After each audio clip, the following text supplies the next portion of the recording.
What's up guys, it's Dari here, and today I want to talk about what JavaScript actually is. JavaScript is one of the most popular and widely programming languages in 2020, and it is used to create and control dynamic website content. So whenever you are browsing through the internet and you see anything that moves, refreshes automatically, just know that that is JavaScript. Even when you're on YouTube, if you scroll down on this video, you can see two thumbs, a thumb up and a thumb down.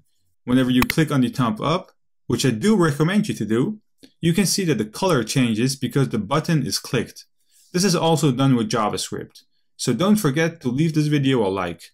Whenever you are scrolling through your Facebook or Instagram feed and you want to refresh that feed, well, that's all done with JavaScript. If you are searching for the best programming languages to learn or the best salaries in programming, you will always see that JavaScript will be in the top 5, if not the top 3. And this obviously does not go unnoticed, since the average JavaScript developer salary in the United States stands at $78K a year. And to make it even better, most people think that JavaScript is used only for the front end of a website, just to make it more interactive. But well, that's wrong, because JavaScript is everywhere. And with everywhere, I mean in your front and your back end. So what can you do with JavaScript? Like I said before, for the front-end developers, JavaScript is used to make web pages dynamic.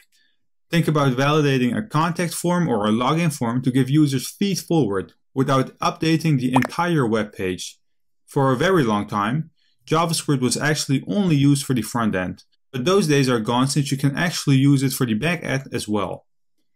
For the back-end developers, there is a type in JavaScript called Node.js, which is an easy framework that allows a developer to handle data updates from the front end and build a scalable network application able to process many user requests. Now that you know that you can use JavaScript for your front and back end, you obviously can build lots of things with JavaScript that we couldn't do before. You have the ability to build client-side applications. You can build server-side web applications with Node.js. You can build flexible presentations. So instead of using a PowerPoint presentation, you can build your own HTML, CSS, and JavaScript. You could also build games. So how do you add JavaScript to a website? And this may sound more difficult than it actually is, but if you are familiar with using HTML and CSS, and you only need to set the type equal to text/JavaScript. Since we're going to focus on the client side of JavaScript, we don't need a lot to start off. You can build JavaScript web applications in anything you want. It doesn't matter which operating system you're using, so you could use Mac, Windows, Linux, or whatever you want. The first thing that we need is a code editor, and I do have a couple of videos about how to install a code editor, but for this episode I want to focus on installing Visual Studio Code. What I recommend you to do is to open a new browser, search for Visual Studio Code, and you can see the official website of Visual Studio Code is, well, the first option, so let's click on it. And Visual Studio Code is an open source code editor. And what I want to do is to click on download, and well, you could choose whatever operating system you are using. And I'm using a Mac, so let me download the Mac version. I will pause the video for a second and I'll be back when the download is done. Whenever the download is done, let's click on it. And if you're using a different operating system, it might take a couple other steps to actually install Visual Studio Code. Now, whenever you're done installing, let's double click on it. Well, it is an app from the internet, so let's click on Open. And you can see that a new untitled file just has been opened. We could also change the layout that we have on the screen. On a Mac, let's go to Code, let's click on Preferences, and let's click on Settings. The path that we just have followed might be different for you if you have a different operating system. But what you can do right here is to go search for your preferences. And what we could do is to change our preferences. So let's say that we want our autosave to be on. Let's change it to, well, whatever you want, after delay, on focus change, or on Windows change. I will keep it as default. We can change the font size, the delay, the font family, and so on. And if we scroll down, there are way more options. And right now, for me, the word wrap is on. And I recommend you to do that. So whenever you're writing a long sentence, it will cut it off when it's at the end of the page and it will go in the line below. Another fun thing to do is to change your background. So let's say that you don't like dark mode. Go back to Code, Preferences, and Color Theme again. And these are all the different color themes that you could use. So if we choose red, well, this is something I don't prefer. Let's change it back to Gimbal Dark. And well, you should just choose whatever color theme you'd like to use. I will just go with the default color of Visual Studio. What I want to do right now is to add a second extension. And this one is called Live Server. And it is the first one because, well, you can see the downloads that it has. There are like 5.5 million, so that's actually insane. But what this basically does is opening a regular HTML5 web page on our local host instead of right-clicking on a file and saying that you want to open it in a browser. It also gives us auto load, which is an awesome feature because whenever we save our page, we do not need to refresh the browser anymore because this will be done automatically. Well, mine is already installed, so let's move on with the third extension, which is called Bracket Pair Colorizer. And it's the first one as well. Let me actually zoom in a little bit. And well, mine is installed already because I actually have deleted my Visual Studio, but I haven't deleted the entire package. So my plugins will still be available for me. And what this basically does is colorizing matching brackets and parentheses. And you might probably think that this is not necessary. But well, if we scroll down, if we look at, well, our JSON script right here, it is pretty difficult to detect which opening bracket pairs the closing bracket.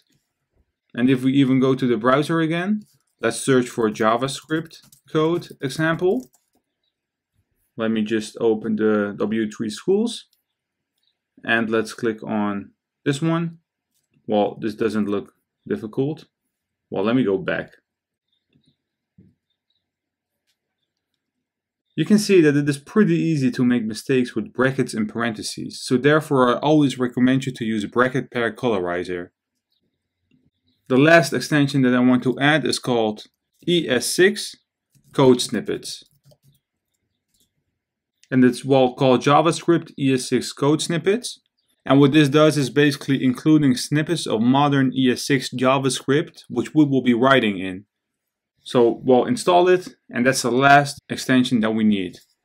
What I want to do right now is to set up a folder on our desktop. So let me open the desktop. Let's create a new file, and I will call it JS for Beginners. You can actually place this folder wherever you want. I prefer to use it on my desktop because it's easy to access it. Now let's open Visual Studio Code again. Let's remove all the extensions that we have. And what I recommend you to do right now is to just click on your folder and let's paste it right inside Visual Studio. Inside our JS for Beginners folder that we have in our Explorer, we could click on the first icon. So we want to create a new file. And let's call this one index.html. Let me zoom in again. Let me close off my Git repository. And like I said before, Emmet is installed in Visual Studio Code. So if you write down doc and hit tab, you can see that our HTML structure is automatically created for us. This can also be done with other HTML elements. So let's write down h1 and hit tab, and our h1 has been created. So let's say hello world. And on the line below, we could create a h2 and say, this is my course. Actually, the same thing can be done for IDs and classes. So let's say we want a div, punctuation mark, so a class of class. And our div has been created with a class. If you have created web pages before, you know that if you go back to our folder, so let's open it, right click on the file, click on open with, and let's say Google Chrome. The page will be opened in Chrome, but since we have installed Live Server, we could basically go back. So let's close off the Chrome. Let's go to the file that we have. Let's right click on it and let's click on Open with Live Server. And while you need to enable your port, the local port is 5500, and just click on Don't Show again. Now, let's make this one smaller and let's fit it with our code editor. So let me put my code editor to the left and my browser to the right. And if we want to change Hello World to Hello Dari, let's save it. You can see that Hello World has been changed to Hello Dari without refreshing the browser. And that's because we have Live Server installed on our Visual Studio Code. What we have right now is running our JavaScript file or our index.html on Live Server, which is an extension that we have added in the last video. If you look at our URL, you can see that we're using port 5500. At the bottom of our Visual Studio, you can see that we have port 5500. If we click on it, we will close our port. So if we refresh the browser, you can see that Safari cannot connect to the server. And if we click on it, well, on Go Live again, it will take a couple seconds and you can see that our web server is running again. Now, what I want to do in this video is to focus on running it in the console. Almost all modern browsers have development tools, which includes a console. So if we right click on a page and we click on Inspect Element, you have, well, a lot of things that you probably have never seen before. What we need right now is the console right here. And this already shuts down a lot of elements that we don't need. If you do not have console right in your tab, you can click on plus. And let's close the tab because we don't need it, because we need to focus on the console tab. Now, what we could do here is to actually write JavaScript from the console. So what we could do is to create a pop-up by writing down alert. So right here, let's write down alert, parentheses. Let's say that we want to say inside our parentheses 1, 2, 3, 4, 5. Let's click on Go. And we have a pop-up on our screen which says 1, 2, 3, 4, 5. So let's close it. And the return value is undefined. And what undefined means is basically the console that is responding to us by saying there is nothing returned from this window. And you can even do calculations right here. So let's say that we want to know the output of 5 plus 5. And the output is 10. We could also execute a function right here. And I know that you probably will not understand what a function is or whatever I will be writing on the screen right now, but just follow along. We could select something inside our document that we have right here by saying document, punctuation mark. We want to use the query selector, parentheses. And what we want to say inside our parentheses is single quotes. The H1 that we have in single quotes. So you need an opening and closing single quote. After our parentheses, let's write down dot. And these are all the options that you can change. But what I want to do is to say that the style, punctuation mark color, because we want to change the color, is equal to single quotes red. Let's hit enter. And you can see that Hello World has, well, been changed to red. Well, what is the body actually doing right here? Well, we don't need to select our body right here because the body of our screen will be selected. Let's go back to console. And you can see that the font has been changed to red. And it doesn't mean that we will be working from here right now, but it's just to give you a clear overview of what we could actually do in the console.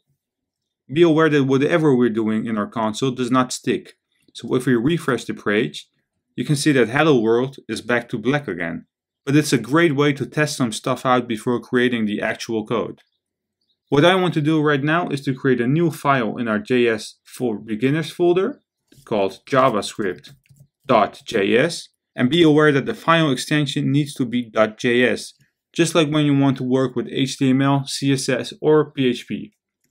Now that we have created our JavaScript file, we can go back to our index.html because we need to require the file. This can be done right below our body tag. Let's hit enter. Let's write down script, hit tab, and our script has a source, which is equal to double quotes, And well, you can already see the pages that have been popped up. So let's click on javascript.js. The script tag that we created right here is used to define a client-side script. It has a source of javascript.js, and since it's in the same directory, we don't need to add a / right here. Let's go back to our javascript.js, and what I want to do right here is to add a comment of /, which says log to the console. On the line below, I want to use a function that writes a message to log on the debugging console. And the way we log to the console is by simply writing console, log, parentheses, semicolon. Be aware that you always need to end a statement with a semicolon in JavaScript and almost in every other programming language. And basically what we could do right here is to go inside the parentheses, hit single quotes, and you can see that the closing single quote will automatically be created for us. And we want to log something on the screen. You need to be aware that if you want to add a piece of text to the console, you need to wrap it inside single quotes or double quotes. In my case, I will use single quotes. Inside my single quotes, let's write down, hi, my name is John. And let me close off my directory because we don't need it for now. Let's save it. And you can see that, hi, my name is John has been printed out in our console. If you do not have Live Server added as an extension, you only need to refresh the browser in order to see the output. To show you what the output is when we log a number, let's create a new console.log and let's write down 1, 2, 3, 4. So let's save it. We don't need to wrap it inside single quotes because the code editor will understand that we are working with numbers. You could also see that it has a different color than the string, and this is mostly to misunderstand what is going on. So a string will always have a different color than an integer. We could also do more than a console log. So let me add a comment because we can do a console error. This is basically by saying console again, punctuation mark, and you can already see them, log error 1. So let's choose error, parentheses, semicolon. And inside the parentheses, let's say this is a error. Let's save it. And you can see an exclamation mark and the whole row is well read of this is an error. We could also console out data as a table. So let me add a comment which says console a table by writing down console, punctuation mark, table. And inside the parentheses, we need to add opening and closing curly braces. And we need to define both the index and the value. So let's say that we want to set the index to A, colon, and the value to 1. Let's add a comma, space, B, colon, 2. Let's save it. And you can see that we generated a table right here with an index and a value. And the index is A and B, and the value is 1 and 2.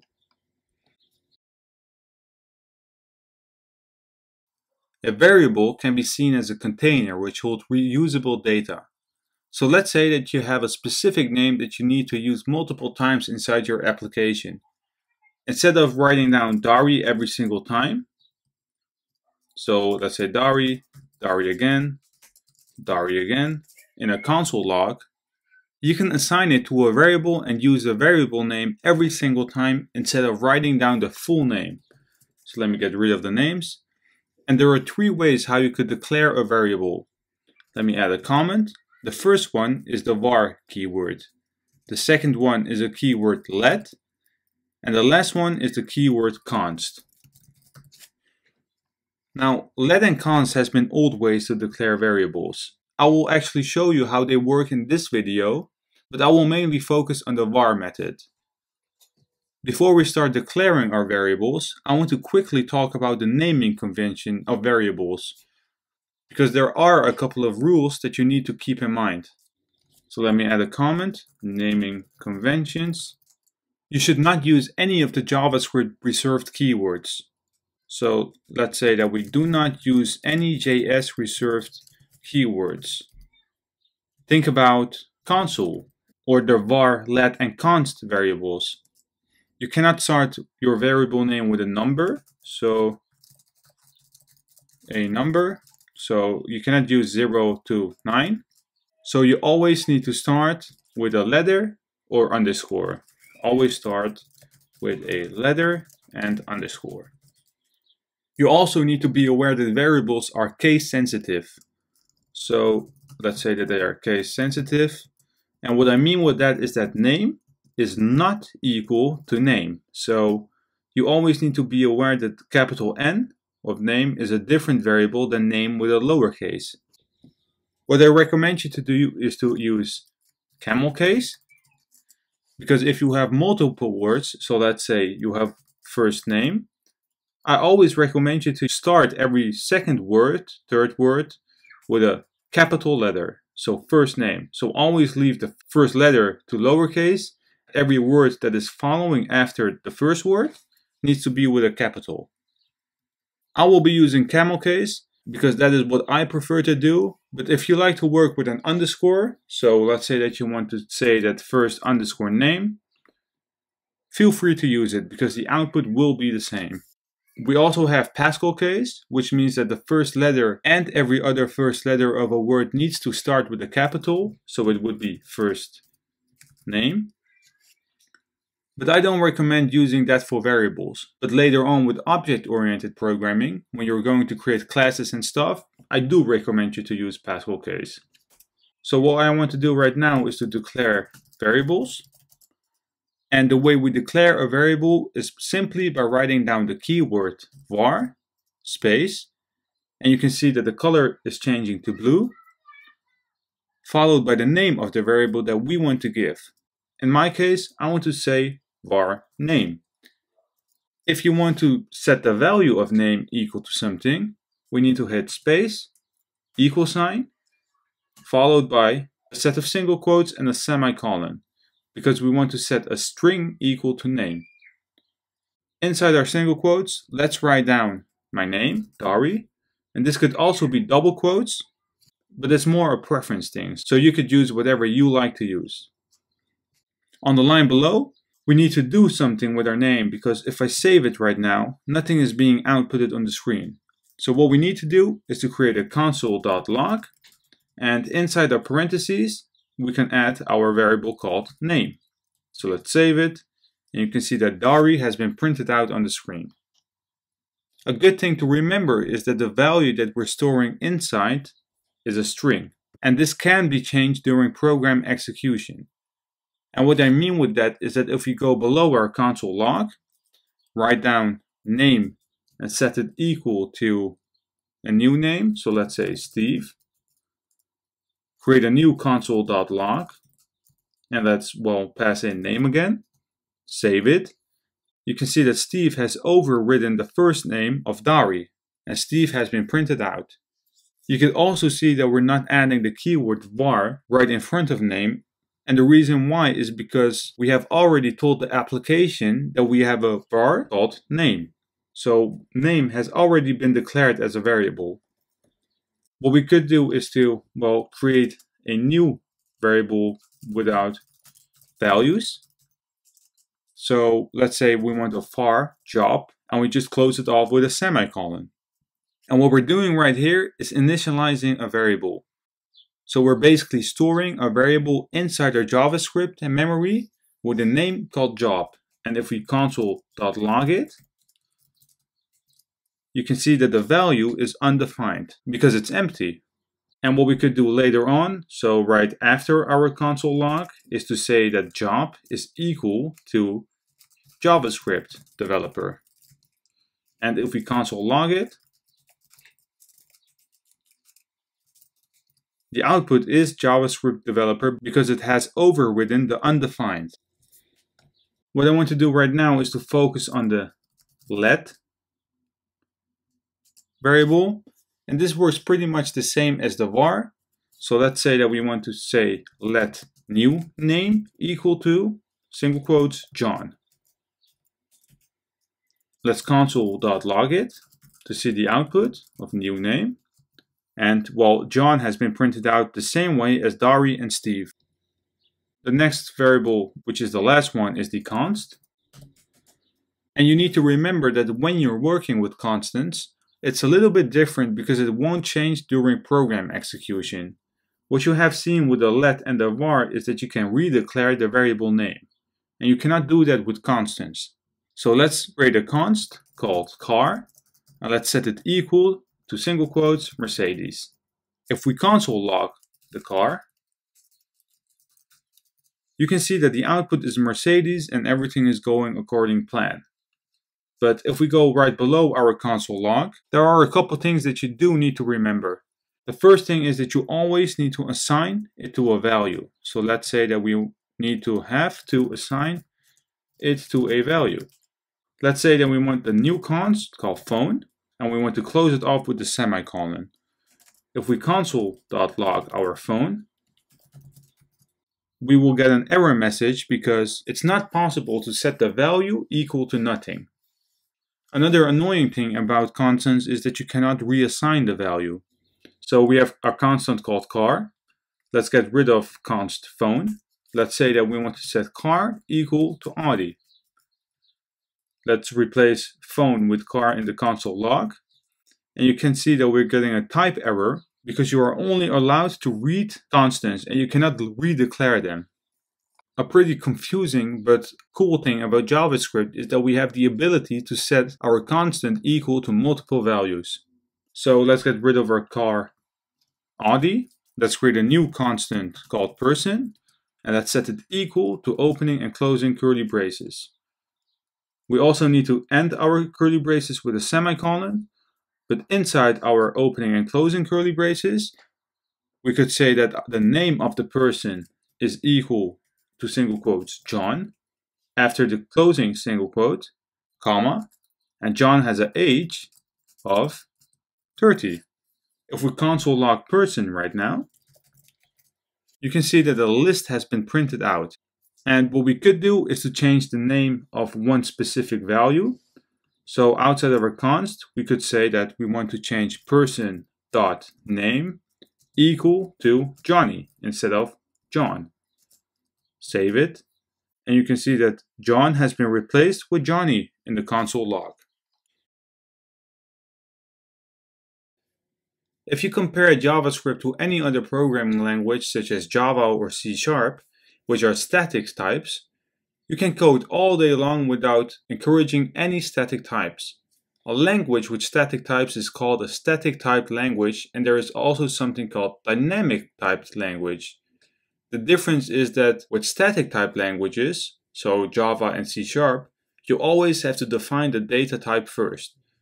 So let's say that we are working with a string. We always need to set let string name equal to Dari. This is slightly different in JavaScript. If you run the compiler, you will see the variable and its value. And this can be done with something called typeof. So let me get rid of the string inside the name. That's console.log name. And let's also console.log something called typeof name. Let's save it. And you can see that the value is name and the type is a string. JavaScript provides two different data types to hold different types of values. You have 6 primitive values. The first one is a Boolean, which is either true or false. So let me add that, or false. You have null, which has no value. You have undefined, which is basically a defined variable but has no value. So a defined variable with no value. Let's say var. And you have a number. And I know that in other programming language there is a difference between an integer, decimal, and floating point. But JavaScript will automatically detect a number. You have a string, which is basically an array of characters. And there is a symbol. That's a unique value that's not equal to any other value. We also have non-primitive values, which are values that are mutable data types. So the value of an object can be changed after it gets created. So think about an array, a date time, object literal, and so on. Because whenever we create a new date time and we save it and refresh the browser every single time, the value will be changed. What I want to do right now is to go through all these data types that we have. And I want to start with the most important one, which is a string. And we actually have created the string right here because we have set name equal to single quotes. We could also replace the single quotes with double quotes. And a string basically stores a series of characters, like a name that we have on our screen. But you need to be aware that we could add more than just letters. If we want to add a couple numbers after Dari, save it, you can see that the numbers are printed out as well, but the type stays equal to a string because it's wrapped around single quotes. For the second data type, I want to focus on the number. Let's create a new variable, so let age, and let's set it equal to 24. Let's save it. Well, let's put age inside the console log for both the type of and the value. And you can see that the output is 24 and the data type is a number. And be aware that numbers do not need to be wrapped around single quotes or double quotes, otherwise JavaScript will see it as a string. So if we test it out, you can see that the value has been changed to a string because it's not purple anymore, and the type is equal to a string. Now, what I want to do for the next one is a Boolean. Let's create a var or a let called is true, and let's set it equal to true. You need to be aware that a Boolean can only have two values, either true or false. So let's copy paste is true in the console log, and you can see that the value is true and the type is a Boolean. And the other value that our Boolean can have is false. Save it, and the type is still a Boolean and the value is false. A Boolean is mostly used in control structures such as if statements, loops, and so on. And the purpose is to see something is either true or false. And based on the output, you can print something specific out on the screen. We also have something called null, which is equal to, well, nothing. So let's set let phone equal to null. Let's change the console log of phone, save it, and you can see that a null always becomes an object. This is, well, a bug inside JavaScript. We also have an undefined data type, which is something you will probably use a lot because you will basically create a let car and you just close it off with a semicolon. So you're basically storing a variable called car inside the database of our application and you're just not doing anything with it. So let's console log car. And you can see that either the type and the value are both undefined. But what we could do is to assign it to a value later on. So right below where our defining car, let's set car equal to Mercedes. Save it. And we have overridden, well, the undefined to Mercedes.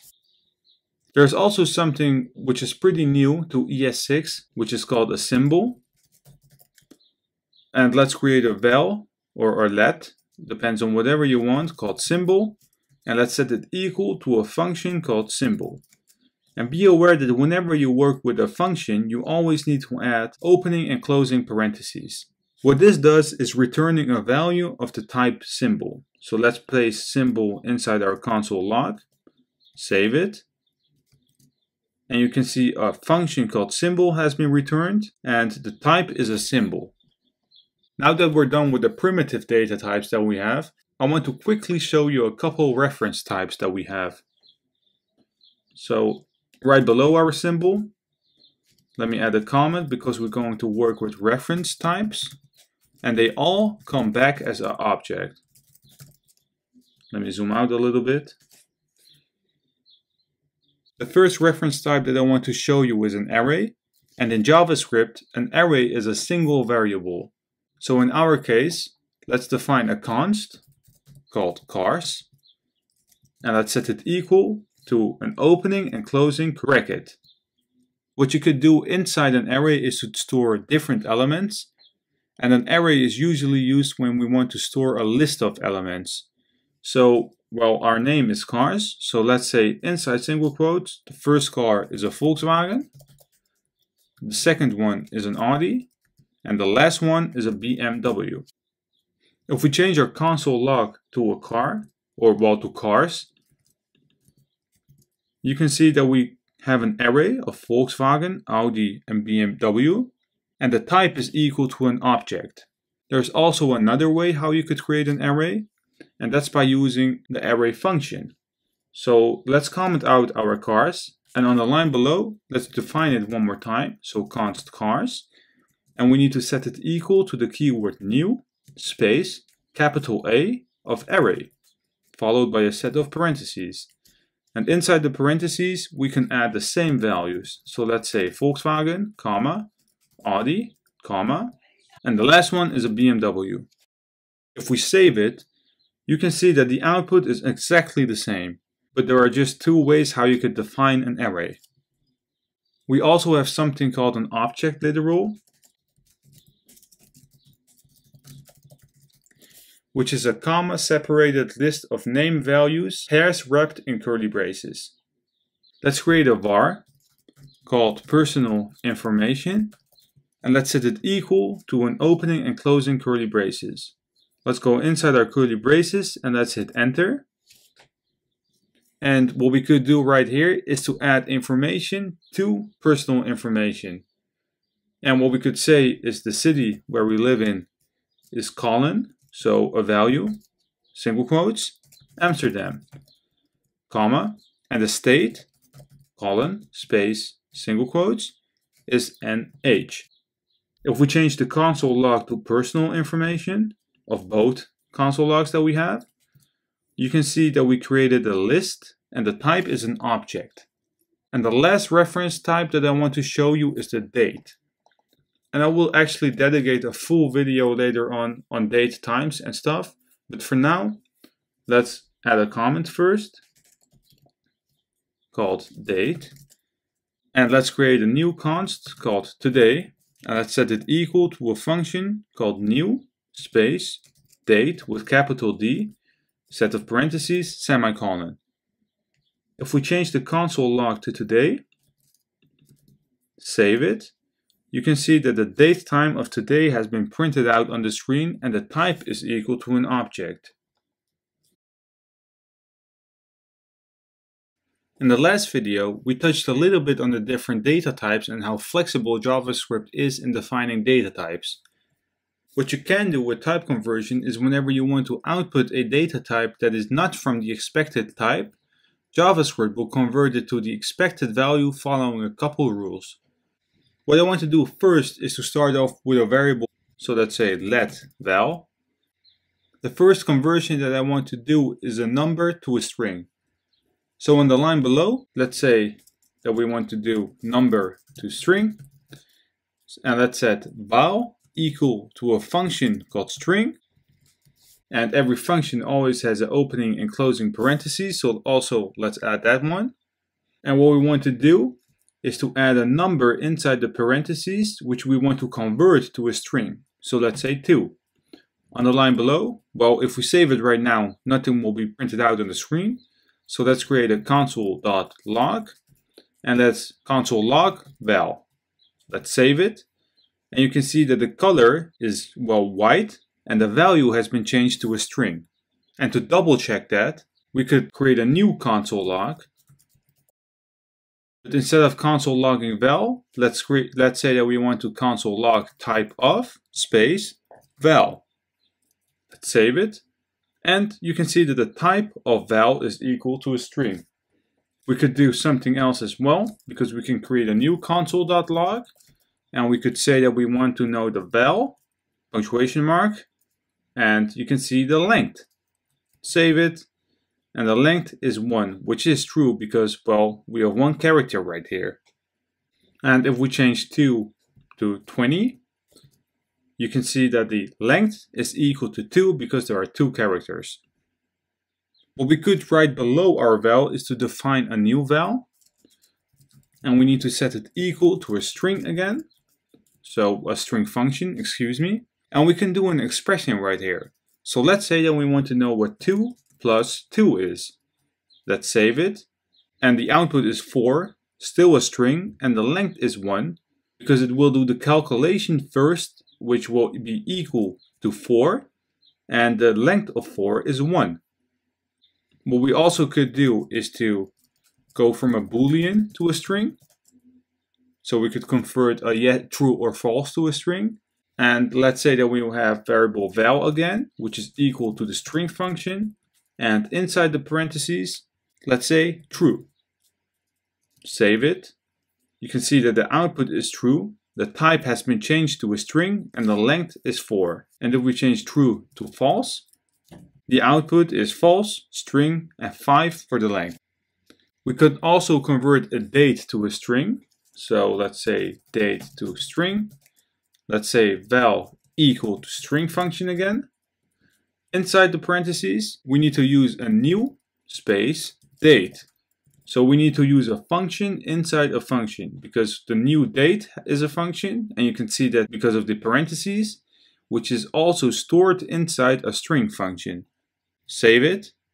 I don't know what went wrong right there, but it doesn't matter. You can see that the time of today has been outputted on the screen. The type has been changed to a string, and the length is 40. So it will count every character inside this string. We could convert an array to a string. So let's say array to string by setting val equal to a string function again. And inside the parentheses, let's add brackets. And inside the brackets, let's add a couple of numbers. So let's say 1, 2, 3, 4, 5, 6. Let's save it.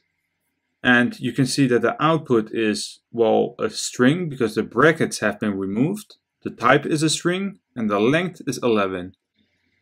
Next to the string function, there is another function that we could use in JavaScript, which is the toString function. So let me add a comment again, because we are going to focus on the toString method. Let me zoom in a little bit. All right. Usually, you use the toString method to convert numbers to a string. So let's set val equal to parentheses. And inside the parentheses, we need to add a number. So let's set 5. Outside our parentheses, let's set a punctuation mark. And we want to use the toString function. So let's save it. And you can see that the output is 5. The type is a string and the length is 1. Obviously, what we did right here was turning numbers, date, time, and arrays into a string. But we could also turn strings into numbers. The first thing that we need to do is to change the length. So in our last console log to toFixed, because you can only get the length on strings. And the toFixed function is used to format a number using fixed point notations. If we go, well, right below our toString, let's create a new comment called string to number. And let's set val equal to single quotes, semicolon. And inside the single quotes, let's add a number 5. Right now, if we save it, we will be getting undefined because it's not possible to convert a string to a toFixed function. If we remove the single quotes, on the other hand, let's save it, you can see that the output is 5. And, well, the toFixed function doesn't work. And just like the string function, there is obviously a function which will convert a string to a number, which is called number. Let's wrap 5 in parentheses, save it, and the type has been changed to a number. Let's add single quotes around the 5, save it, and the type is still a number even though we have added a string. I forgot to mention that the toFixed method takes a parameter. And a parameter is basically a named variable passed into a function. So let's say, well, even the toString, if we add a string right here, we are passing in one variable. So after the toFixed, let's add a set of parentheses, and let's write down 1 inside of it. Let's save it, and you can see that the output is 5.0. And if we change it to 2, the output is 5.00 because we are adding a decimal number, so we want 2 numbers after the punctuation. We could also parse a boolean to a number, so boolean to number, by setting val equal to number, and inside our parentheses, let's add false. Save it. Now, be aware that the output of false in every programming language is equal to 0. So let's say false is equal to 0, and obviously true is equal to 1. So if we convert a number to false, the output will be 0. And if we change it to true, the output will be 1. Now, I also need to show you what will happen if we put a string directly inside a number function. So string text to number. So let's set val equal to the number function again. Inside the parentheses, let's add a string of my name is Dari. Let's save it. And you can see the output is NaN for the output and the toFixed function. And the NaN stands for not a number. So let me add that as a comment as well. NaN is equal to not a number. And this is used to represent the result of a mathematical calculation that cannot be represented as a meaningful number. That is actually correct because we have added a string inside our number function, which is equal to, well, not a number. So right now we're trying to convert a string that is not a number, which is not possible. And the same thing will happen if we change the string to an array. So let's say array to number, and val is equal to number again. Inside the parentheses, let's add brackets, and inside the brackets, let's add 1, 2, 3, 4, 5, 6 again. If we save it, the output is still not a number for the toFixed and the value, even though you have numbers inside your array, because the type is still an array and not numbers. Now obviously, in programming, there is always a way to get around of things. And in this case, it's by using the parseInt built-in function in JavaScript. So let's set val, or well, let me add a comment because we are parseInting. Let's set val equal to parseInt. And inside the parseInt parentheses, let's add a string number. So let's say 50. Let's save it. And you can see that the type has been changed to number and the output is 50. What we're doing right here is parsing an entire or a rounded number. If we change 50 to 50.50, save it, the output is still 50 and 50.00. The reason why this is happening is because the parseInt function parses an integer and not a float or decimal number. And once again, there is a way to fix this, because instead of using parseInt, we need to use parseFloat. So let's set val equal to parseFloat again. And inside the parentheses, let's add single quotes and let's add a decimal number of 100.50. Let's save it. And you can see that the output is 100.50 and the toFixed is 100.50 again. Whether you're a professional JavaScript developer or a beginner, numbers are used frequently in JavaScript for common tasks. Think about your browser window size dimensions, just easy calculations like addition, subtraction, and so on. This video might be pretty easy for some of you guys, but it's still pretty important to know what type of operators there are available in JavaScript. What I want to do is to create two constants. So let's say const num1 is equal to 100. Const num2 is equal to 50. I also want to create a let val, which do not have any value. And what we will do with our val is to basically create the output of an arithmetic operation of num1 and num2. The first operator that we have is addition. So we're going to say that we want to set val equal to num1 plus num2. Let's console log val to see the output, save it, and the output is 150, and that's correct because 100 plus 50 is 150. We could also subtract numbers, so let's say subtraction, which is equal to val equal to num1 minus num2. Save it, and the output is 50.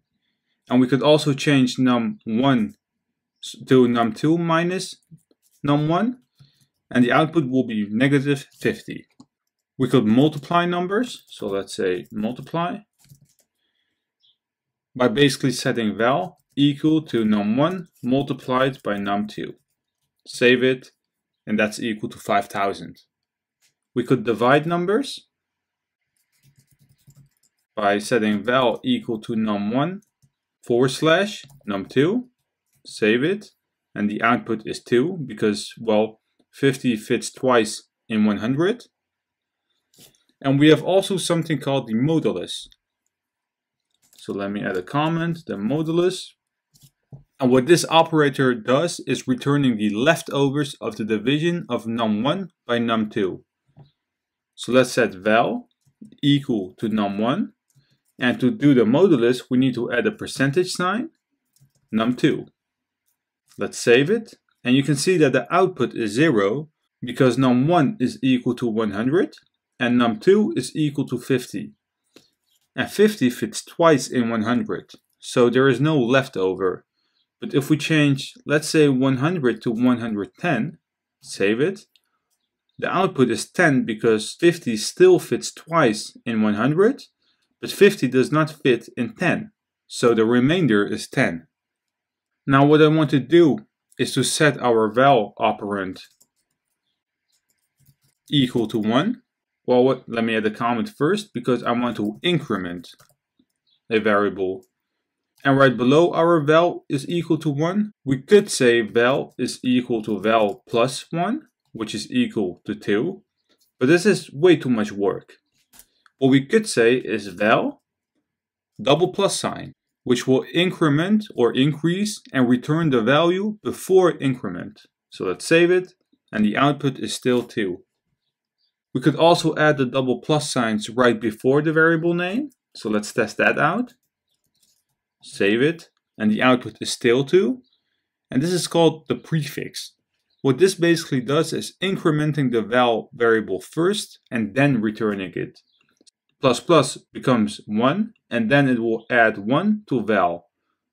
As you can see, the output for both is equal to 2. And it's pretty difficult to show you what the difference is, right? Not without teaching you what a control structure is. The same thing can be done to subtract the operand with 1. We could add a comment, so increment, decrement. And instead of adding 2 plus signs, we need to add 2 minus signs. Let's save it, and the output is 0. And if we put the 2 minus signs right after the variable name, the output is still 0. So let's say that you want to do some kind of math calculation that is a little bit more difficult than addition, subtraction, and division. For this, you could use the math objects that JavaScript provides for us. The math object has a lot of mathematical constants and functions that we could use. So what I want to do is to create a variable. So let's create a let val, and let's set it equal to undefined. And what I want to do is to set val equal to a math function, which starts with capital M of math, punctuation mark, and after the punctuation mark, we could add a couple of different arguments, and you can already see them on my screen. We have max, floor, min, round, and random. And there are a couple others, which you can see, well, right below of this. But what I want to do right now is to write down the P. This is the ratio of a circle's circumferences to its diameter. So let's add a semicolon, and that's console.log val. Save it, and you can see the, well, output is pretty long. What I want to show you right now is how we could specify a round number. So let's say that we have a decimal number, 2.4 or 2.5 or whatsoever. With the ceil and floor function that we can use, we can round the number either up or down. So let's set val equal to math, punctuation mark, ceil. Inside the parentheses, we could add a parameter. In our case, let's say 2.4. Let's save it. And you can see that the number will be passed as a parameter to its nearest integer upwards. So 2.4 will go to 3. And even 2.1 will be rounding up to 3. Because it will always go to the roundest number up. Obviously, there is also a way how we could round a number down, and that's by saying val is equal to math, punctuation mark floor, and let's say 2.8, save it, and you can see that the number has been rounded to 2, and even if we say 2.1, the number is still 2. If we could round the number upwards or downwards, we could round the number based on the decimal point. So let me add a comment. We can round a number, and that's by saying val is equal to mat, punctuation mark, round, parentheses, semicolon. And well, let's add a number right here of 2.3, which will be rounded to 2. But if we change it to 2.8, the number will be rounded to 3. We could also calculate the square root. So let me add a comment again, the square, which is pretty much done in the same way as the others. So let's say val equal to mat, punctuation mark, SQRT, which stands for square root. And we need to pass in a number where we want to know the root from. If we say 64, the root will be 8 because 8 multiplied by 8 is 64. We could calculate the absolute value of a number. So let's say absolute value. And let's say val equal to mat.abs, which stands for absolute. And if we pass in a -3, you can see that the output is the opposite, so +3. We can calculate the power of a number. So let's set the power of a number by basically setting val equal to mat, punctuation mark, pow, of power. And be aware that this takes 2 parameters instead of 1. The first parameter is the base. So that's basically the number which is to be raised. So in our case, let's say 8, comma, space. And you can already see the exponent value of the expression needs to be added right now. So let's say 2, let's save it, and 8 to the power of 2 is 64. And the last function that I want to show you is the minimum and maximum of a range numbers.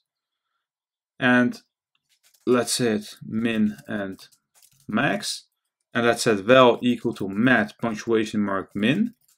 And inside the parentheses, we could add as much parameters as we want. So let's say 2, 33, 44, 55, 66. If we save it, you can see that the minimum is 2 because it's the smallest number. But we could also add negative numbers right there. So after the 66, let's add a comma, space, -4. Save it. And now you can see that the lowest number is -4. And the same thing can be done for the maximum. So let's create a val and let's set it equal to mat.max. And let's add a couple numbers. Well, we could pretty much add the same as above. And we could also add a -4 because in our case right now it doesn't matter. Let's save it. And the maximum number is 66. A thing that you could do in JavaScript and pretty much in every other programming language is string concatenation. And what that basically is creating 2 variables. So, well, let's do that first. So let's create a const first name, which is equal to single quotes Dari. And the second one of const last name, which is equal to do. If we also create a let val, which will contain the value of Dari and do, and also a console.log of val, save it. The output is undefined because val is empty right now. But what concatenation basically is adding the 2 strings and making 1 string of it. And to do this, we need to set val equal to first name, space, and to add concatenation in JavaScript, which is different in any other programming language, but in JavaScript we need to add a plus sign. And what we want to add is last name. If we save it, you can see that Dari do has been printed out. But the problem right now is that there is no space in between. And obviously there's a way to fix everything in programming. And this could be fixed as well. So if we go after our space, and we had a space, we had single quotes, a space inside our single quotes to separate first name from last name. But you can see that we're getting an error message right here. Because we cannot paste it right after it because we need to add another plus sign. So if we save it right now, you can see that Dari do has been printed out on the screen with a space in between. If we go back for a moment, you can see that we added single quotes right there. But we could also add double quotes like I have mentioned a couple times before. It really doesn't matter as long as the opening and closing quotes are the same. So what does not work in this case is to add an opening single quote and replace the closing one with a double quote. And you can see that we're getting an error right here. The problem with single quotes is that if you want to use a word that has an apostrophe, then we need to replace our single quotes with double quotes. What I mean is that if we add I'm, so I apostrophe am, you can see that, well, this doesn't work because it sees this as a string and, well, everything behind closing one as a string. To do this, I always recommend you to use double quotes. So let me replace them for a second. And right now you can see that our error message has been deleted and we have a single quote inside our string. Another good thing to remember is that whenever you use the methods that I just showed you, numbers were changed into a string. Well, let's say create a new constant called age, which is equal to 24. If we add our age inside our val, it will automatically change the number to a string. So after last name, let's hit space plus sign, and let's add our age right here. And right below our console log, let's create a new console.log, but instead of the val, let's add type of val. If we save it, you can see Dari, I'm Do, 24, but the type is equal to a string. Now, there is also something called appending in JavaScript. And what appending basically is to add content to the end of a variable or string that already exists. So let me add a comment, because we're going to append, so appending. If we set val equal to John, followed with a space after the name John, and on the line below, we could say that val space is equal to Do. But that's not what we want because we want to add Do right after John. And this can be done by adding a plus sign right in front of the equal sign. So we're saying take John and add and set it equal to Do. So we're adding Do after John. And this does not only work on strings because after val, we could say val another time plus equal age. Let's save it, and 24 has been pasted right after. But the only problem right now is that age has again been converted to a string.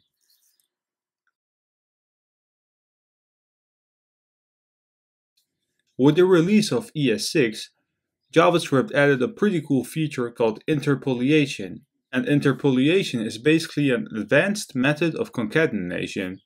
What I want to do is to create a constant called first name, set it equal to Dari, a constant last name, set it equal to Nazar, and I want to create a constant called age, and I want to set it equal to 24.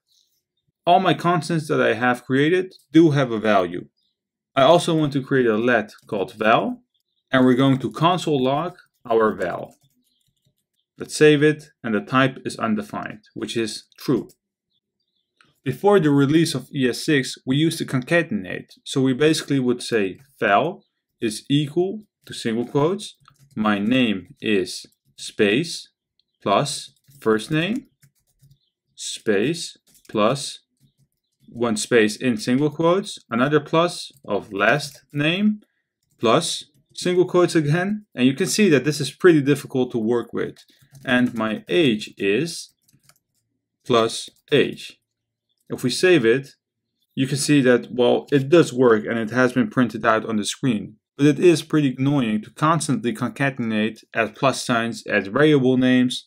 And besides all of the annoying things about it, it can get pretty difficult to read and understand.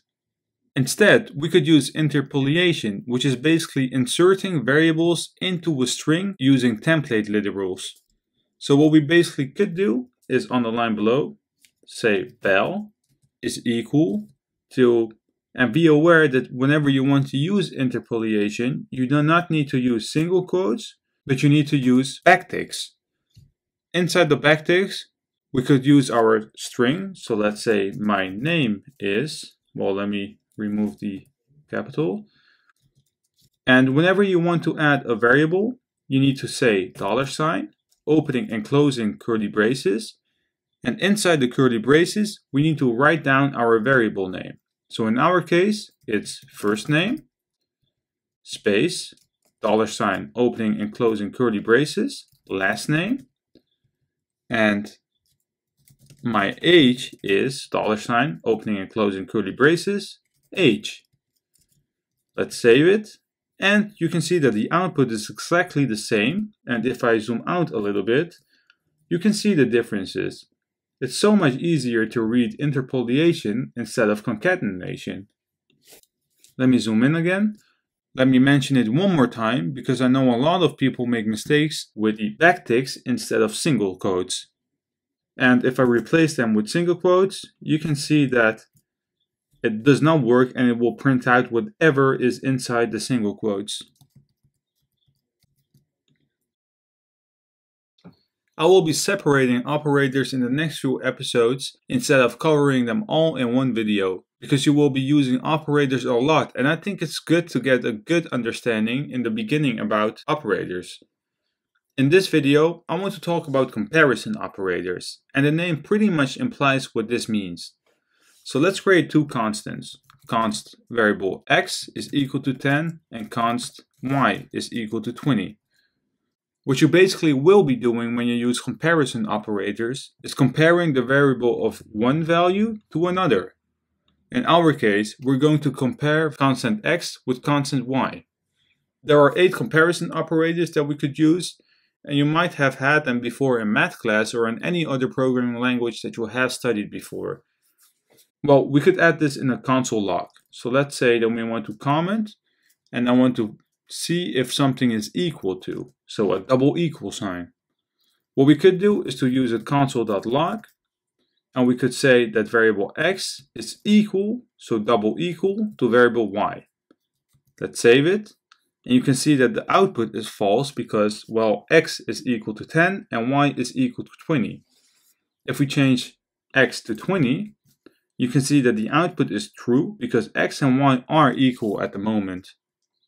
The second operator is called strict equal, which is a triple equal sign, so strict equal. And let's create a console.log because we want to say if variable x is triple equal to variable y. Let's save it, and the output is true because what we're basically doing right here is to check if the data type of the variable that we're checking and the value are equal. Right now, the constants have the same value, so let's change the first one to 10 and it changed to false.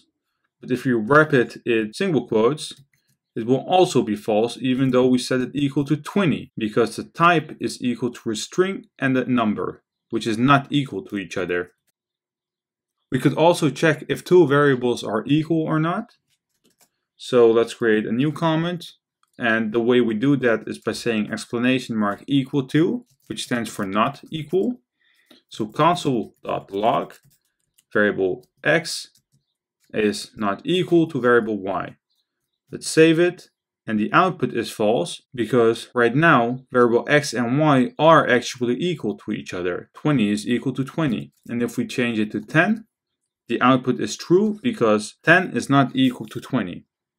We could also check if something is strict not equal, which is done with an exclamation mark, double equal sign. So it's strict not equal. Let's console.log it. So variable x, strict not equal, variable y.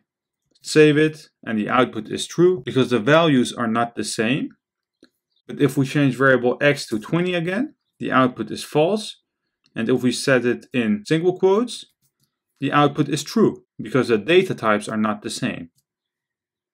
The next couple of comparison operators that I will show you are used quite a lot. The first one is greater than. So let's console.log variable x greater than y, which is false because variable x is 20 and variable y is 20 as well. So it's equal. So if we change it to 10, the output is false as well because it's not greater than 20. Now if we copy paste it one more time, well, if we copy paste it now, and we want to say if it's greater than or equal. And that can be done by, well, pretty much changing the operator to the same way as you pronounce it. So you want to see if it's greater than or it's equal to. Let's save it. The output is false because it's not equal to. But if we change it to 20, the values are equal and the output is true.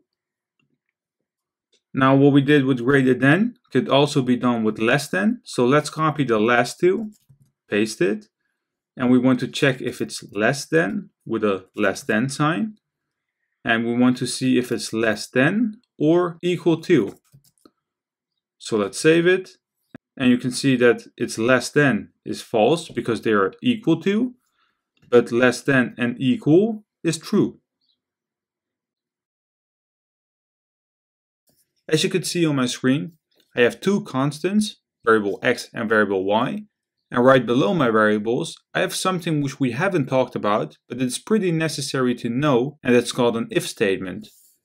And what you basically could do with an if statement is to check the results and output something whether it's true or false. And an if statement is used quite a lot with logical operators, because a logical operator allows you to decide based on whatever is checked. There are 4 logical operators, so let me add a comment. The first one is double ampersand, which stands for AND. What you will do with the double ampersand is to check whether two operands are non-zero. You will check if it's not false. And if it's true, the output will be 1, so true. So what we could do is to say inside our if statement, and I will create a full video on if statements later on, but we could say that variable x is greater than 21 and variable y is less than 40. If this is true, I want to console.log true inside single quotes. Let's save it. And you can see that nothing is happening because variable x is not greater than 21. So let's change it to 11, save it. And right now, true has been printed out on the screen. We could also add something called an else statement. And we could create another console log which says false. So if this, whatever is happening inside the parentheses of the if statement is not true, this will be executed. So if we change it back to 21, save it, the output is false.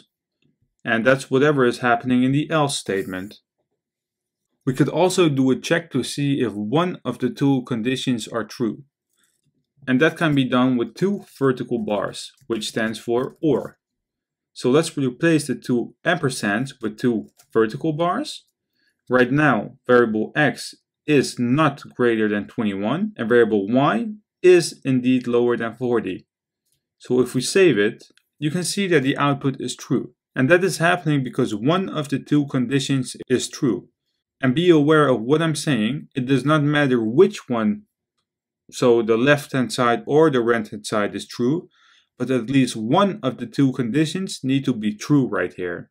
And that's true because variable y is indeed less than 40. And if we change it to less than 10, the output is false because they are both wrong. We also have the not operator, and this is used for booleans. And let me add a comment because this is done with an exclamation mark, which stands for not.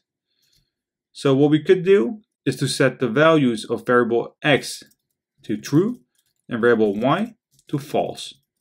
Now let's remove everything inside our parentheses, and we want to say that not variable x. If we save it, the output is false because it's not true.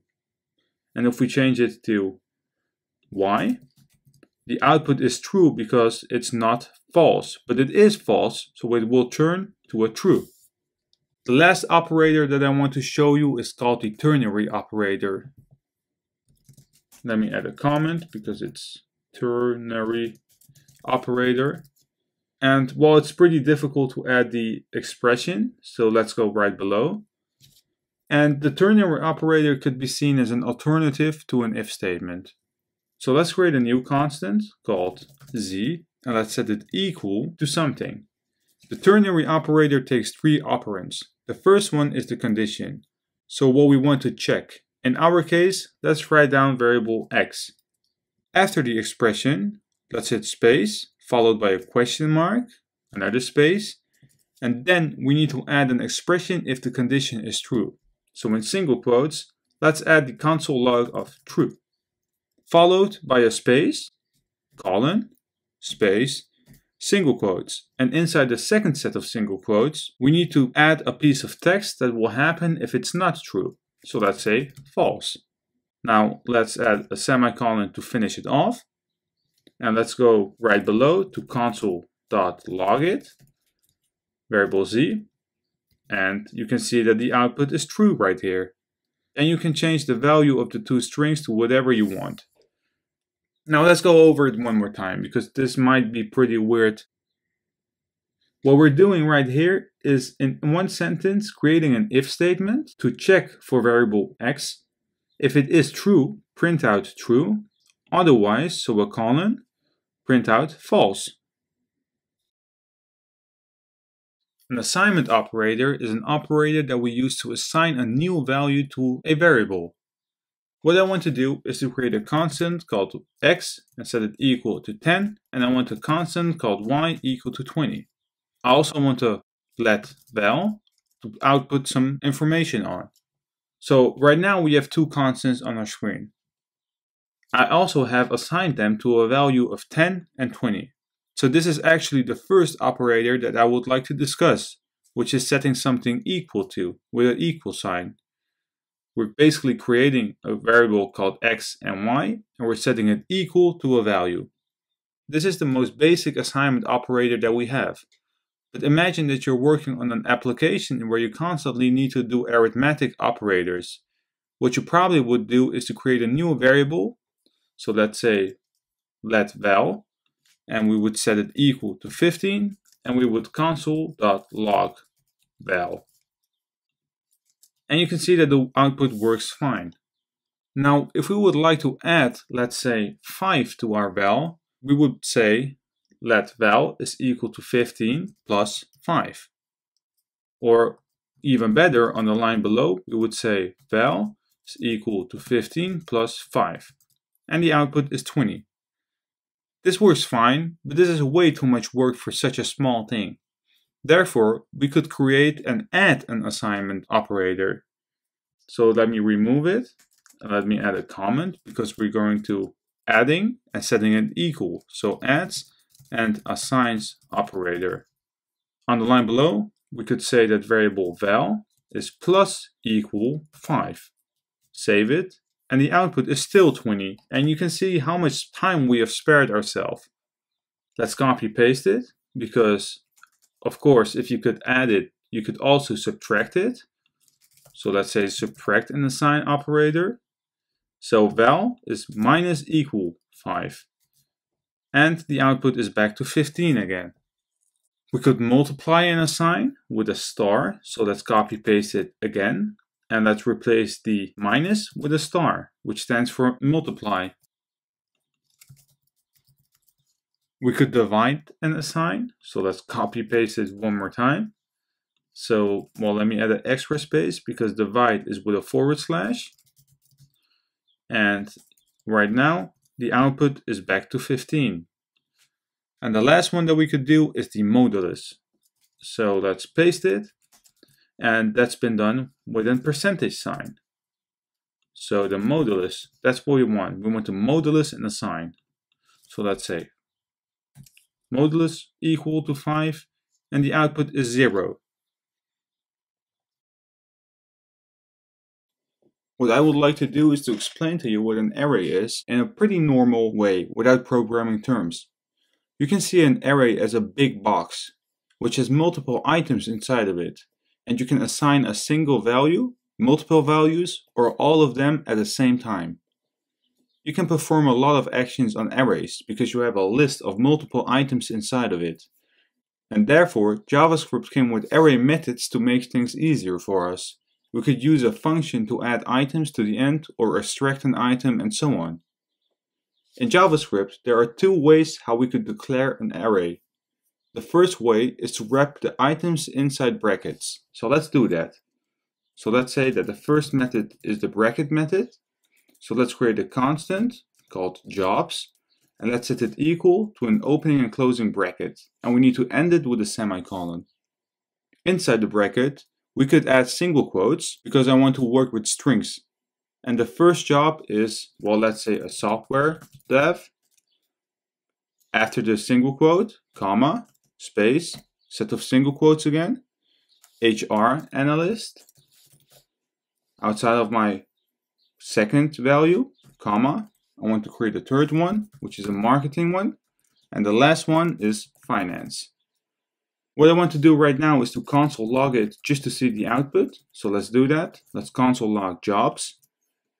And you can see that the output is an array because there are brackets at the beginning and at the end of the output. The second way is to, let me go right below my bracket method, is to use the array constructor. So let's say that we want to create a constant called age, and to use the array constructor we need to set it equal to a new, so the keyword new, space, array with a capital A, followed by a set of parentheses, because we're calling the array function. Inside the parentheses, we could add numbers instead of strings. And for numbers, we don't need to wrap it inside single quotes. It's just the same as defining a number or a string as a variable. So let's add a couple of numbers. 24, 25, 55, 74, 44, and 18. Now let's console log age again. Well, we can replace jobs with age. Let's save it. And you can see that we have 8 values inside of an array of numbers. Another cool thing that we could do is to add multiple data types in one array. Right now, we have strings in one array and we have numbers in one array. So let's create a new constant. Well, let me add a comment, mixed data types. And let's create a constant called mixed. And let's set it equal to brackets. I will usually use the bracket method, but if you do prefer to use the array constructor, it really doesn't matter because the output will always be the same.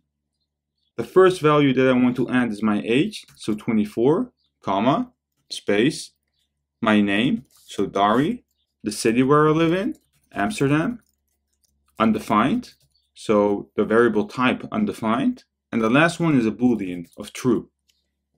Now let's change our console log to mixed. Let's save it. And you can see that everything will be printed out fine without any error message. So we have a number, 2 strings, the undefined, and the boolean. What I would like to focus on right now is a couple array methods that we have. So let's create a new variable. Well, comment first. So we want to mutate to show different things. So let's create a variable, let test. The first method that I want to show you is how we could get the length of the array. So right below our variable, let's add a comment which says get the length of the array.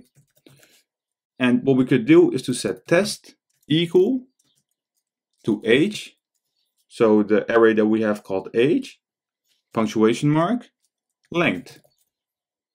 Now let's change our console log to test. Let's save it. And you can see that the output is 8 because the length of our array is 8. We could also check if a variable is an array. So let's add a comment. So to check if it is an array.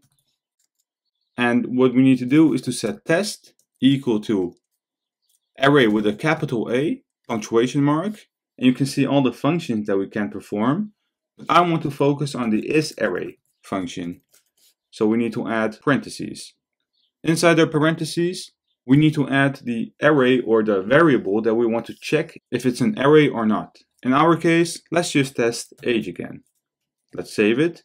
And you can see that the output is true because the data type of our test or of our age, is equal to an array. If we wrap age inside single quotes, it's a string, so let's save it, and the output is false. In the beginning of this video, I've told you that it is possible to get one specific value inside an array. And if we look at our jobs array, so we have software dev, HR analyst, marketing, and finance. we have wrapped our values inside the arrays in single quotes, so we're working with strings. So everything that is separated with a comma inside the array is a value. So this is a value, HR analyst is a value, marketing is a value, and finance is a value. You also need to understand that every value is assigned to an index number. And in order to print something out, we need to refer to that specific number. So let's go down. And right below our test, let's add a comment because we want to get a specific value. So let's set test equal to jobs, brackets, and let's end it with a semicolon. Inside the brackets, let's add in single quotes the name that we want to use. So let's say that we want to search for marketing. Let's save it. And the return value will be undefined because right now we're trying to access the values and that does not work. What we need to do is to access the index numbers. And in every programming language, an index does not start with 1, but it always starts with 0. So you need to keep that in mind. Let me add that as a comment as well. Index always starts with 0. So software dev is index number 0, HR analyst is 1, marketing is 2, and finance is 3. Now let's go down again and let's replace marketing with an index number. So let's start off with 0. Let's save it. And now you can see that software developer as a string has been printed out on the screen. Now let's say that you are working on a complex application and you have defined your array somewhere in the application. But somewhere later on, you just want to add a new value to it. In order to make this handy, we could use a push function. So let me add a comment once again, which says add value to an array. So what we need to do is to write down the array name, so jobs, punctuation mark, and well, you can see the first option for me, which is the push function. Inside the push function, we need to add a string or whatever data type you want that you want to add to your array. So in single quotes, let's add data analyst. And on the line below, well, if we save it right now, nothing will be printed out. Well, software developer will be printed out. We're setting test equal to jobs index 0. So that's console.log jobs, save it. And you can see that data analyst has been added to the array that we created. And obviously, there's also a method which helps us to remove elements at the end of an array. So let's say that we want to delete a value. Let's write down jobs again, punctuation mark, pop. If we save it, you can see that data analyst has been removed from our array.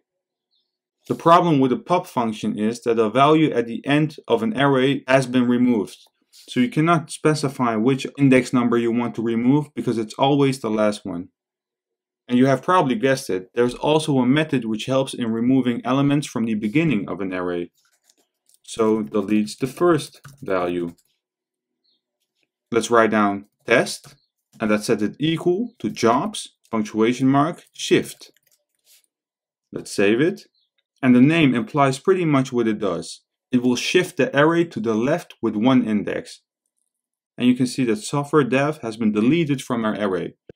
And of course, there is a function which helps you to add an element to the beginning of the array.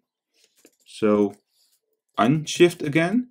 So let's set test equal to jobs, punctuation mark, unshift. And what we want to unshift, what we want to add at the beginning is in single quotes, software dev again. Let's save it. And you can see that software dev has been returned. Another pretty cool function is the join function, which will create a string of all values inside the array, and it does not change the array itself. Let's go right below our unshift, and let's say create a complete string. And let's set test equal to jobs, punctuation mark, join. If we save it, you can see that by default, there's been a comma added to separate the values right here. But what we could do is to replace the comma. So let's go inside the join function, inside the parentheses, let's add single quotes, and let's define whatever we want to replace our comma with. So if we say space, save it, you can see that everything has been printed out with a space in between. And we can also say a vertical bar, save it, and everything has been separated with a vertical bar. I would like to show you two more functions that will be pretty handy. The first one is the reverse function, which basically takes an array and reverses it. So let's say reverse, but you also need to be aware that the changes will be permanently. So the values of the array will stay reversed. What we need to do is to set test equal to jobs, punctuation mark, reverse function.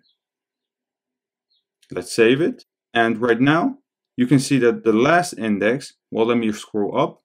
So we defined our jobs array with finance as the last index. And if you look at the output, you can see that finance has been changed to the first index. And the last one is the sort function. And this works both on numbers and strings. So let's test it out with strings first. Let's say that we want to sort. And what we want to do is to set test equal to jobs. So the string, punctuation mark, sort. You can see that the jobs are sorted on alphabetical order.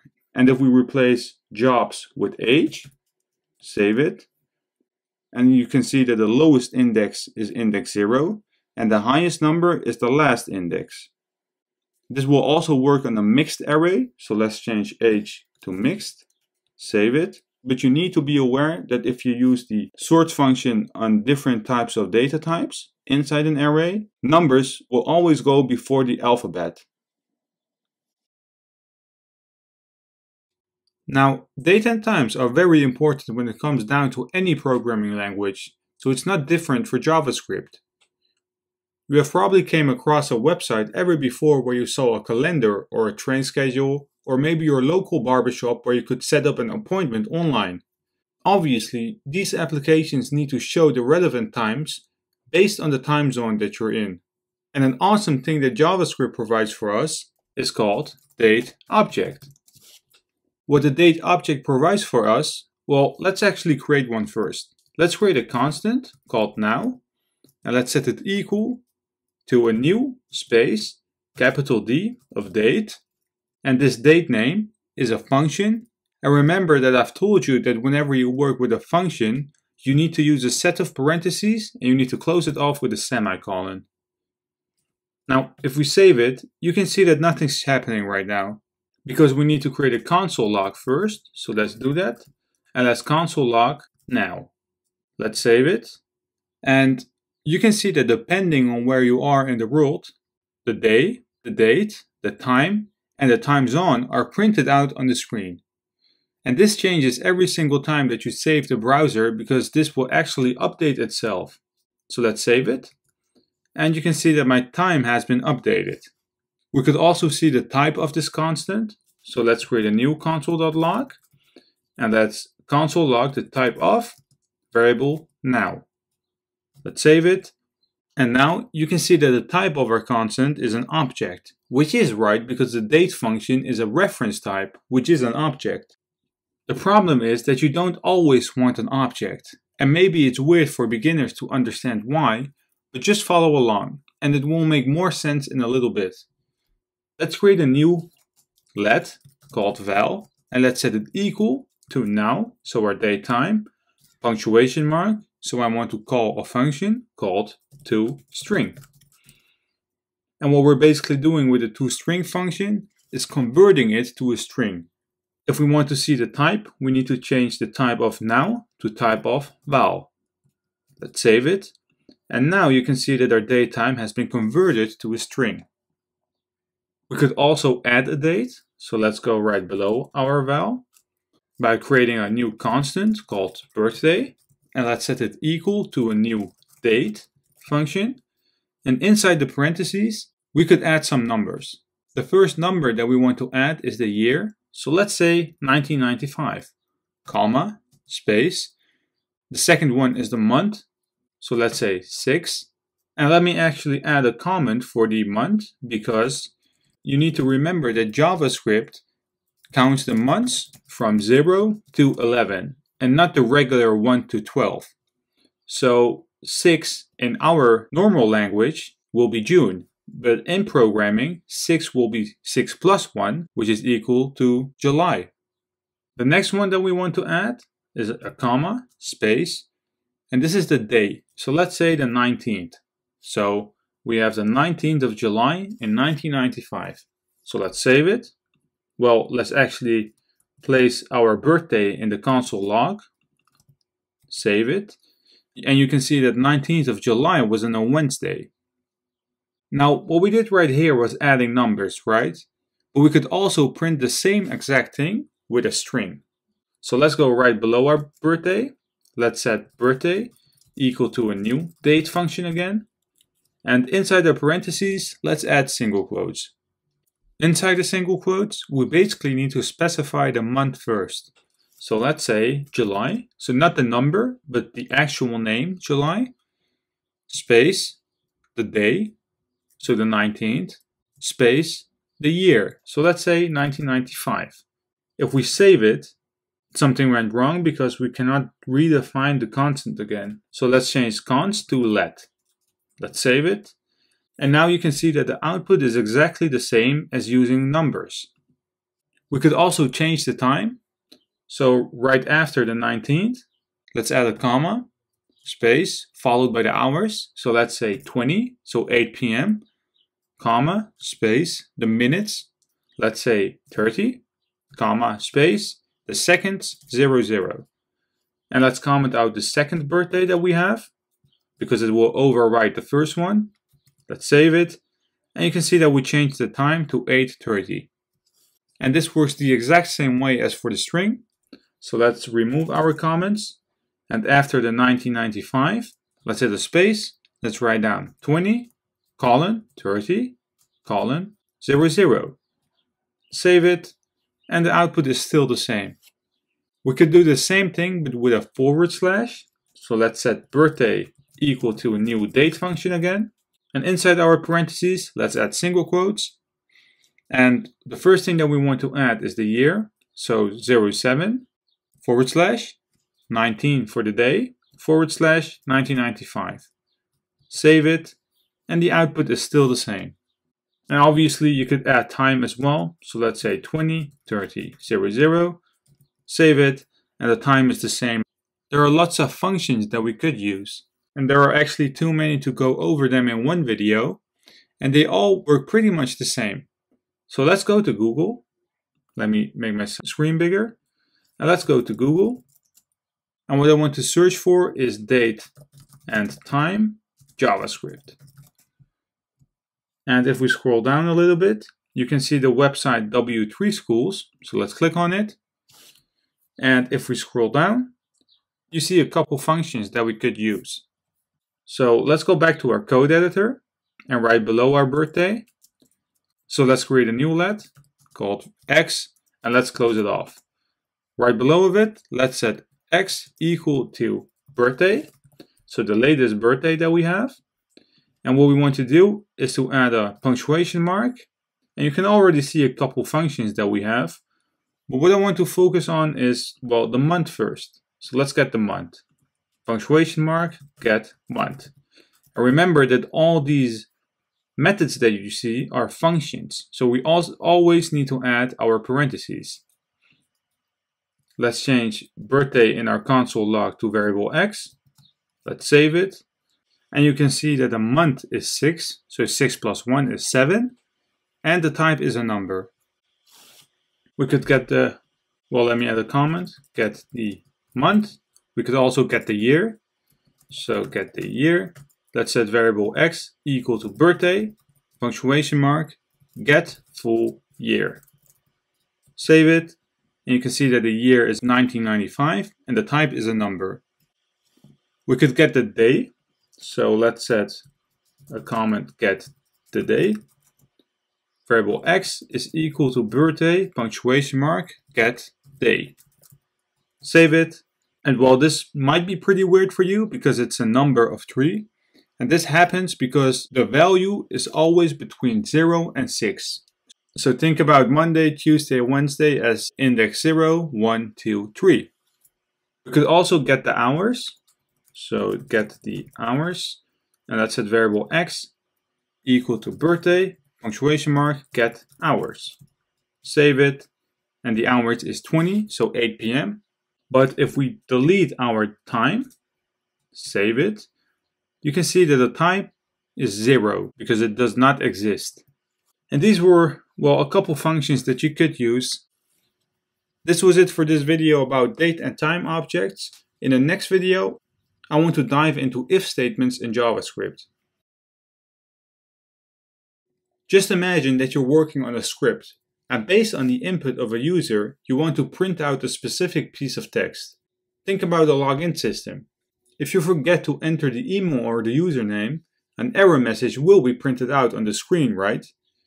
But a different error message will be printed out if either the username or password are wrong. This is where a conditional statement comes in clutch. It is an awesome feature that you will be using a lot. And I cannot even express how important an if statement is. The output of an if statement can be either true or false. And based on the output of the condition, you could print out a specific message on the screen. What I would like to do right now is to start off very simple. Let's create a let bool and let's set it equal to true. So we're creating a boolean called bool and the value is equal to true. What we could do right here is to create an if statement by simply writing down if, space, followed by a set of parentheses. Inside the parentheses, we need to write down the condition. So what we basically want to check. In our case, let's write down bool because that's what we created right here. Before I continue on, it really doesn't matter if you add a space right after the keyword if or not. The output will always be the same. I just think it looks cleaner if you add a space. So outside of our parentheses, let's hit space again. And what we need to do right here is to add the opening and closing curly braces. So let's do that and let's hit enter. And this is the right format that you need to create an if statement. If we save it, you can see that nothing is happening. And the reason why is because we need to specify what needs to happen if the boolean is equal to true. And in our case, it is equal to true because, well, that's obviously what we have set it to. So inside the curly braces, we need to perform or print out something if the condition is met. And I want to keep it very simple right now. So let's create a console.log. And let's add a string, so double quotes. And let's say this statement is true. Let's save it. And you can see that this statement is true has been printed out on the screen. But if we change our boolean value to false, save it, you can see that the console log that we created has been deleted. And the reason why this is happening is that because we're only specifying that we want to do something if the condition is met. And right now it isn't. This is where you could use the else statement. And the else statement will happen if the output of the if statement is not true. And in order to specify the else statement, we need to go right after the closing curly braces, hit space, and once again, it's optional to hit a space, but I will do it. Let's write down the keyword else, space, opening and closing curly braces. And we don't need to add parentheses just like the if statement, because the else will happen no matter what if the output is false. Inside our else statement, we could add a new console.log. And what we want to console log is, well, let's say this statement is false. Save it. And you can see that this statement is false has been printed out on the screen because our boolean is equal to false. Most of the times when you work with if statements, you will be using some kind of operator. Think about the logical operator, assignment, comparison, and so on. And that's what I would like to do right now. Right below our if statement, let's create a new let called x is equal to 5. Let's create a let y is equal to 10. Right below our variables, let's create an if statement. And what I want to check inside the condition is to see if variable x is equal to 5 and I want variable y to be equal to 10. So we're checking if the left hand side of the operand and the right hand side are true. If they are true, I want to console.log, let's say true. Let's save it. And obviously the output is true because variable x is equal to 5 and y is equal to 10. As you have seen in my comments, we have also something called else if. And this will happen if the if statement is false. So let's go right after the closing braces. And let's write down else space if. And the else if does have a condition. So we need to add parentheses and we need to close it off curly braces. What I want to do right here is to do a check. So I want to see if variable x is equal to 5. But instead of adding the two ampersands, so the and, I want to check if one of the two conditions is true. And I want to see if y is equal to 6. Let's add a console.log. And what I want to console log is both conditions are true. Let's save it and let's see what will happen. Well, true is still printed out. The reason why this is happening is because the if statement is true. So it will never go down and check the else if. So if we change 5 to 6 in the if, save it. Now you can see that both conditions are true are printed out. And that's happening because this statement or this condition is not true. So this will not be printed out. Then it will check in the else if. So variable x is indeed equal to 5 or y is equal to 6. And that's not true. But one of the two conditions is true. So this will be printed out. If we change variable x is double equal to 5 to 8, save it, none of the two is printed out. What we could do right here is to add an else statement with a console.log of both statements are false. Let's save it. Now what will happen is that it will go over the if statement, which is not true. Then it will check the else if, which is not true. And then there is no else if anymore, so it will just print out the else statement. You also need to remember that there is no limit of the amount of else if statements that you could add. You could add 5, 10, 20, or just one. But you probably might wonder if it is efficient. Well, I don't think it is. And therefore, we can use a switch statement. And I won't go over the details of the switch statement in this video because I want to dedicate an entire video on a switch statement, because it is something that will be pretty useful. As you can see on my screen, I have created a variable called x and it's equal to 5. Then I want to check inside the if condition, so inside the parentheses I have a condition where I want to check if variable x is equal to 1, and if it is, I want to console log x is equal to 1. Otherwise, I want to go down below and check if it's equal to 2, 3, 4, or 5, and if it is equal to one of those, I want to print out a specific message. If none of the if and else if statements are true, the else statement will be printed out because the outcome is false. Right now, we are only checking if it's equal to 5 numbers, and you would imagine that your code will not look clean if you keep using else if statements over and over again. In order to make this look cleaner, we can use something called the switch statement. And the switch statement handles exactly what we're doing on the screen right now, but way more efficient than what we're doing right now. What I want to do is to scroll down and right below my if and else if statement, I want to create a switch statement. The way you create a switch statement is pretty similar to the if statement.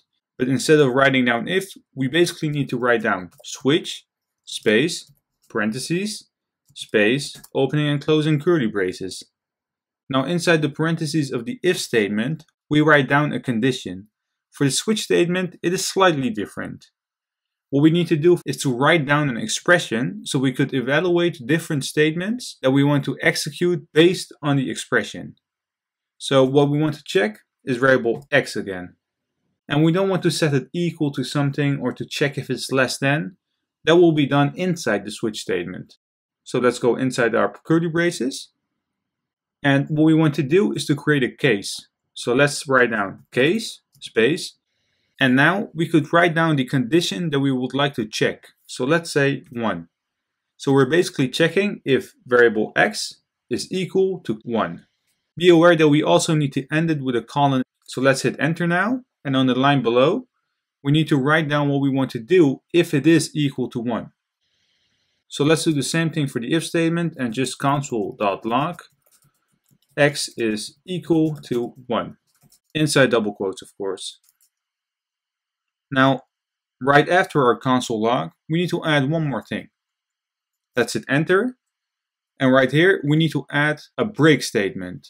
And we simply need to write down break, and we need to end it off with a semicolon.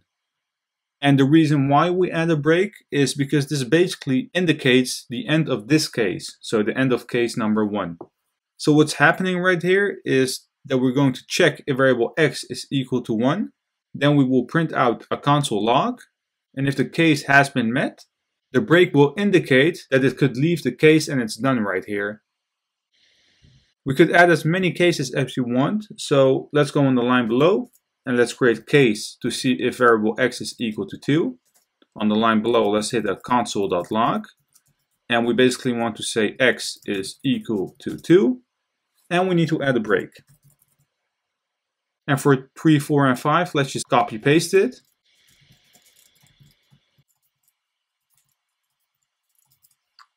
So let's change the third one to 3, fourth one to 4, and the last one to 5, and the string as well. So to 4, and the last one to 5. And if we compare our switch to the if statement right now, you can see that we have one if, and the rest are all else ifs inside our if statement. And they are all equal to a specific case. There's nothing like the else statement that we have down here. So what if all options in our switch are not true? What will happen then? What we could do is to add a default. So let's go right below our last break. Let's hit enter again. And let's write down default, colon, space, and let's add a string right here. And let's say, well, what do we have for our if statement? No match found. So no match found. Let's end it off with a semicolon. Let's save it. And now you can see that x is equal to 5 has been printed out. Loops are used to execute a block of code repeatedly until a condition is met. There are a couple loops that you could use inside JavaScript. We have the while loop, the do while loop, the for loop, the for in, and the for of loop. I want to go over them one by one, so let's start off with the while loop. What I want to do first is to create a variable, so let val is equal to 1. And on the line below, let's add a comment where we say that we want to focus on the while loop. Now, in order to create a while loop, we need to write down the keyword while, space, set of parentheses, space, and the opening and closing curly brace. Inside the parentheses, we need to write down a condition. So if the loop is true, we will start over again, and if it's false, the loop will end. And let me actually add that as a comment. True is continue, false is equal to stop. A thing that you do need to remember is that if the condition is always true, the loop will never end. So what we could do is to say that we want to go inside the parentheses and say that we want to loop until val is less than 10. So what we're doing right here is doing a check to see if val is less than 10. Right now it is true because val is equal to 1. Inside the curly braces, we need to write down something that we want to execute if this condition is true. What we want to do is to simply create a console.log. And what we want to console log is basically the number. And we want to concatenate the val, so the value. Now, before you save it, take a moment to see what's wrong with our loop right here. If we save it right now, we will be getting something which is called an infinite loop, because the loop will be executed every single time until val is, well, higher than 10. And the problem right here is that the condition will never be met, because val is always equal to 1. That's what we set it right here. So I hope that you get it, because the problem that we have right now is that we're not increasing val every single time the loop is executed. So what we need to do is to add an increment operator down below. So right below our console log, let's say val plus plus. So every time the loop is executed, we want to increase val with 1. So what we could do right now is to save it. And you can see that the number starts with 1 and ends with 9. Now let's go over it one more time because this might be difficult when you start off. We said that we want to create a while loop with the keyword while. Then inside the condition, we want to do something until val is less than 10. And what we would like to do is inside the curly braces is to console log a piece of text, and we want to increase val every single time with 1. Now in the output you can see that we start with 1 and we finish with 9 because we're saying that it's less than 10 and the number lower than 10 is 9. But if we set it equal to less than or equal to 10, save it, you can see that the last number is 10. And before I continue on with the next loop, it's not necessary to increase it with 1. We could also say that we want to set it equal, well, plus equal to 2. Let's save it. And you can see that we're making steps of 2 instead of 1 every single time. Let's set it back to plus plus again. And what I want to do right now is to focus on the do while loop. And the idea behind it is pretty much the same as the while loop. With the while loop, we're basically checking the condition and then we want to execute something. And with the do while loop, we're going to execute a block of code. So let's say the console log and the increase. And what we want to do then is to check the condition of the while statement. So what we need to do right here is to write down the keyword do, space, opening and closing curly braces. And what we want to write down right here is what we want to print out. So let's say console.log, and once again, the number concatenate from val. Increase it right here. So let's say val plus plus. After our closing curly braces, we need to write down while, set of parentheses, and we need to end it off with a semicolon. And be aware that we don't need to add curly braces because what we add inside our curly braces right here has been entered inside the do. So the condition, let's do the same thing as the while. Let's set val less than 10. Before I save it, let's comment out our while loop because we're using val right there. That's not what we want. So let's comment it out for a second. All right, let's save it. And well, let me make my text look better. And you can see that the output is exactly the same. But the biggest difference is that the while loop, you will execute whatever is in the do at least once. So if we set val less than 1, we will be printing out the console log one time because it will be executed first before the while loop or the condition has been checked. Now the next loop that we have is a little bit different and it's called the for loop.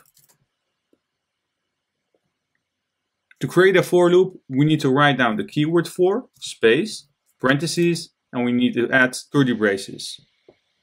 Inside the condition, we need to add 3 expressions. And let me add a comment for this, because the first one is the initialization.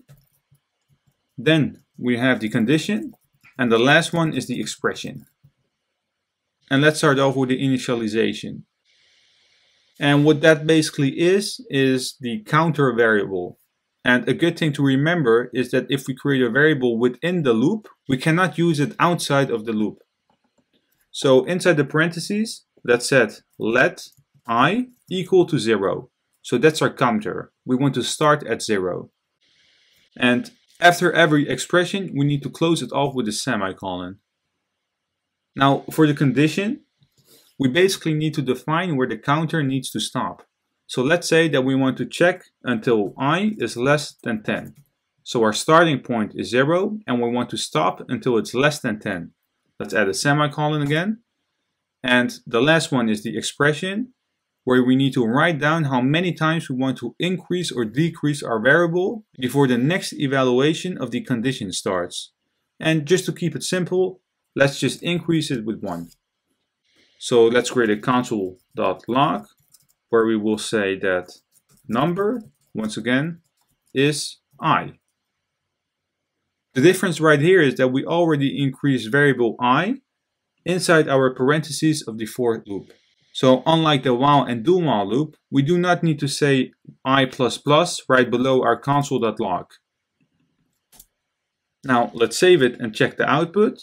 And you can see that the starting point, well, let's actually comment out our do while loop again, otherwise it won't work. Let's save it. And alright, you can see that the starting point is 0 and the last number is 9. The next loop that we have is called the for in loop. And this one is pretty similar to the regular for loop that we did right here. But instead of looping through numbers, we could loop through the properties of an object. And what I want to do is to create an object. So let's set let person equal to curly braces. And let's end it off with a semicolon. Let's go back inside our curly braces. Let's hit enter. And what we want to do is to add a couple values right here. So let's set name, colon, equal to John, comma. The second one is the age, which is equal to 24. We have a job, which is a software developer. And the last one is the city. So let's say Amsterdam. Now outside of our object, we could create a new for loop where we could go inside the parentheses and create a new variable. So let's say let variable x, which will contain all the indexes of our list. So 0, 1, 2, 3 are the x's. So we need to add a keyword in the object that we have called person. Inside the loop, let's create a console.log. Let's go inside our parentheses and let's add a string. And let's say that we want to print out x, concatenate from a string is, and the value is person. And if you do understand arrays a little bit, you know that we could access a value by adding brackets. And inside the brackets, we could add an index. But we don't want to add a 0, 1, 2, 3, 4. We could basically add x, because that's the same as the x that we have right here. So name will be printed out instead of x, but the value will be person brackets x. Let's save it. And you can see that the name is John, the age is 24, the job is software developer, and the city is Amsterdam. The last loop that I want to show you is called the for of loop. Scroll down. Now, the for of loop works in the same exact way, but the only difference is that it is used to loop through an array. So once again, let's create a let cars, and let's set it equal to a new array. Inside the parentheses, let's add the first one, a BMW, second one, a Volvo, and the last one is a Audi. Now, outside of our array, let's create a loop. And as a condition, we want to say let I in cars. Now let's add a console.log of I, save it, and you can see that the indexes have been printed out. So 0 is BMW, 1 is Volvo, and 2 is Audi. And if we print out cars brackets I, so we're looping through the array, save it, you can see that the values are the strings right now instead of the integers. What we've done so far was creating code inside our javascript.js file. What a function allows us to do is to create a block of code inside our file, give it a name, and then execute it as many times as we want. Now, before we create our first function, I want to say that it is best practice to use camel case for functions. So let me add it as a comment. And what this basically means is that every word after the first one starts with a capital. So each word after the first one is a capital. So let's say that we want to create a function called my function. The first letter, which is the M of my, is lowercase, but the next word function, which starts with a capital F, is an uppercase. And if we will add another word, so my function that I created. So every first letter is an uppercase. To create a function, we need to write down the keyword function. Let me scroll down a little bit. Followed by the name of the function. And this could be whatever we want. So let me give it the name of show message. In the previous couple videos, we worked with functions as well, but these were functions of JavaScript itself. And if you have watched my previous videos, you know that I've kept mentioning that functions always have parentheses. And after the parentheses, let's hit space, and we need to add an opening and closing curly braces. Now, we have created our first function, but if we save it, you can see that nothing is happening in the output, because, well, we need to do something to execute or to return a value or whatsoever. So let's create a simple console.log. Inside our console.log, let's write down, this is our first function. If we save it again, nothing will happen. And in order to print out the console log, we need to call our function outside of our function. So let's go outside of our function. And in order to call the function, we basically need to write down the function name. So show message. We need to add parentheses and we need to end it off with a semicolon. Now if we save it, you can see that the output is the string that we added inside our function. I do get a lot of questions about why to use a function, because we could, well, basically copy paste our console log instead of the show message, and the output is still the same. Well, let me go back for a second, because there are lots of reasons why I recommend you to work with functions. So let me add a comment, why to work with functions. Well, the main reason why I always recommend you to use it is to avoid repetition. Sorry for my typo. And right now, this example isn't the best. But what if you need the console log multiple times inside your application? Do you copy paste your console log every single time, or do you just create a function and you just call the function every single time, which is way easier? It will also make your code easier to read, because you will keep referring to a function instead of a piece of text every single time. And the biggest reason for me is that whenever you want to change the string that we have right now, so our console log, you only need to change it in one place, and that's inside the function itself. You don't need to go through your code and change the piece of text that you'll have on every single place. So let me add it as a comment as well, because it's easier to update code. What we did with our first function was, well, pretty easy, right? The show message. It was a function without something which is called arguments and parameters. And let me add a comment, because we're going to create a function with parameters. And a function can have one or more parameters, which are basically variables or values that we can add inside the parentheses of a specific function. And JavaScript is a dynamic type scripting language, which means that a function parameter can have any value or any data type. So what I want to do is to create a new function called print out my name. Inside the parentheses of our function, we could add as many parameters as we want. So let's say that we want to start off with just one, and let's call it first name. Let's also add a console log. And let's print out a piece of text of my name is, and let's concatenate first name. Our first name has no value. So let's go outside of our function and let's call the print out my name function that we have. Let's save it. And you can see that we're getting an error message because we made a typo. It's first name with capital N. Save it. And you can see that we're getting the string back. The first name has been changed to undefined. And the problem right now is that, well, something is missing. And what is missing is called arguments. So let me go right below where we're calling our function. And let's add a comment of arguments. And an argument is, well, basically the value of the parameter. So if we go inside the parentheses of our print out my name, let's add double quotes. And let's add a name. So let's say Dari. So let's save it. And you can see that my name is Dari is printed out instead of undefined. So we're basically adding an argument where we're calling our function, which will be passing it to the parameter. So right here to the first name. And we will use the name inside our console log. Like I said, there is no limit of the amount of parameters that you could add.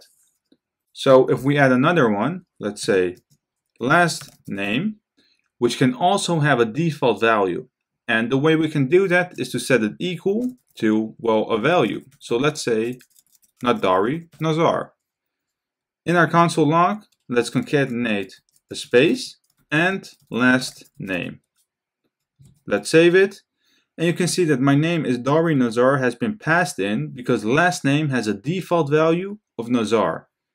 But if we go inside our argument and add another last name, so let's say Dari Do, save it, you can see that, well, our argument will always override our default value of the parameter.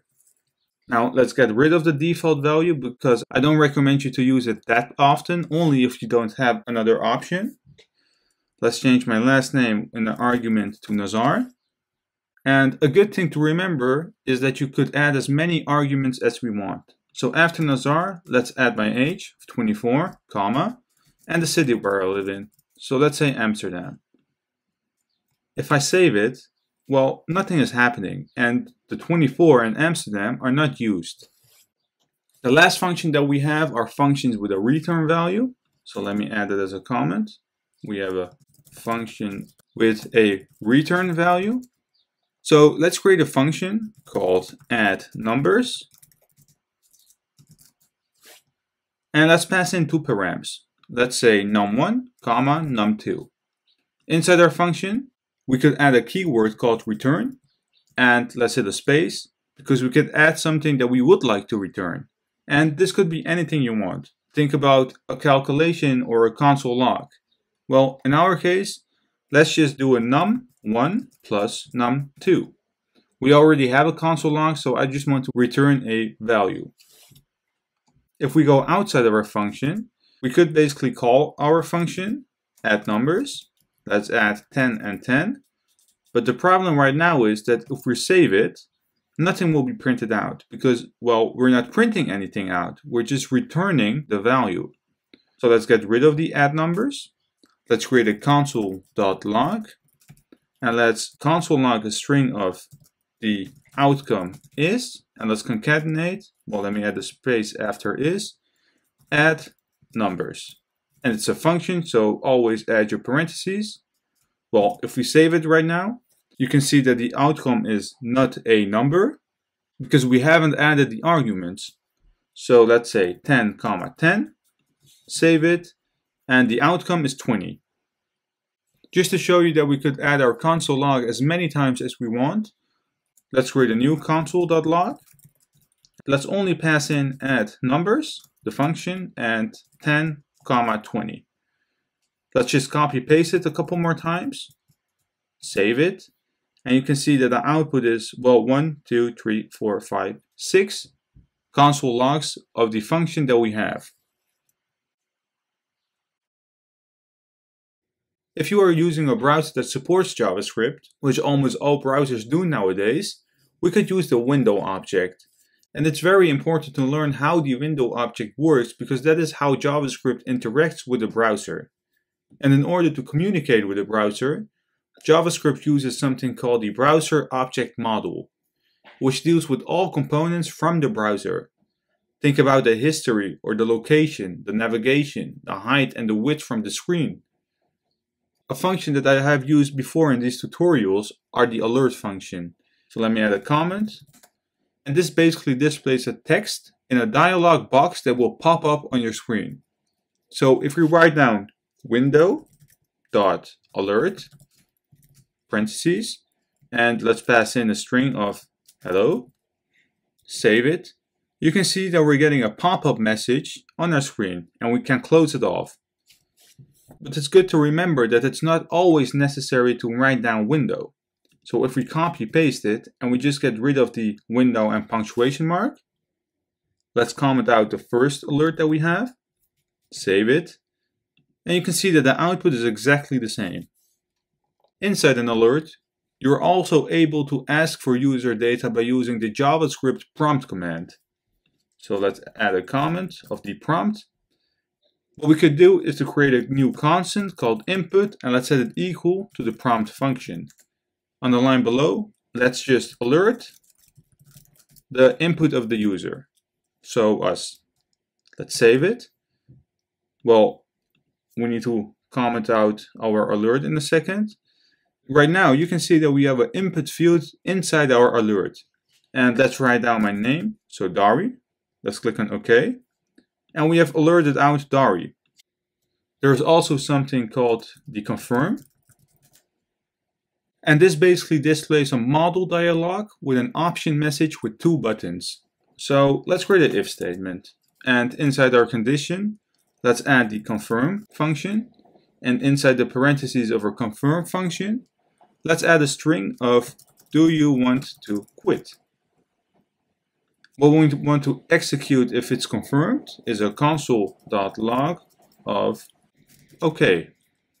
Now if we save it, well, let's get rid of all the other alerts that we have. They're pretty annoying. Alright, let's save it. Let's click on close. Well, this is annoying. Alright, so let's save it. And we get a pop-up. Do you want to quit? Let's click on OK. And OK has been printed out. But if we save it and click on cancel, it will be cancelled, which is good, but nothing will be printed out. So what we could do is to create an else of a console.log. And let's say no. Save it. Do you want to quit? Cancel, no. It's also possible to get the height and the width of a browser. So let's comment out our if statement.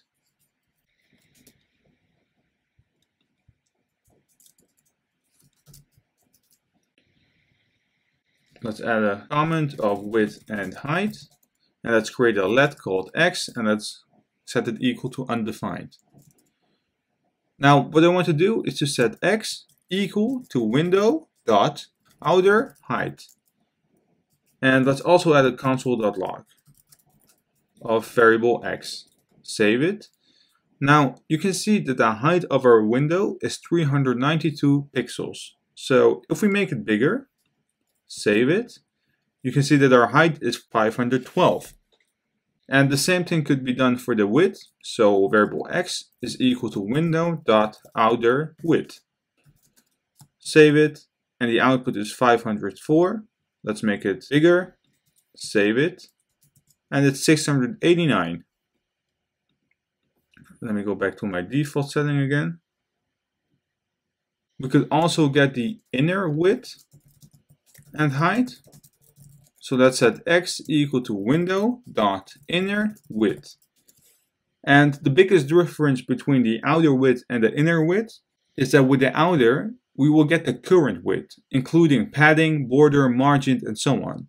And the inner width returns the width of the content area, so only where the content is. So let's save it, and it's 504.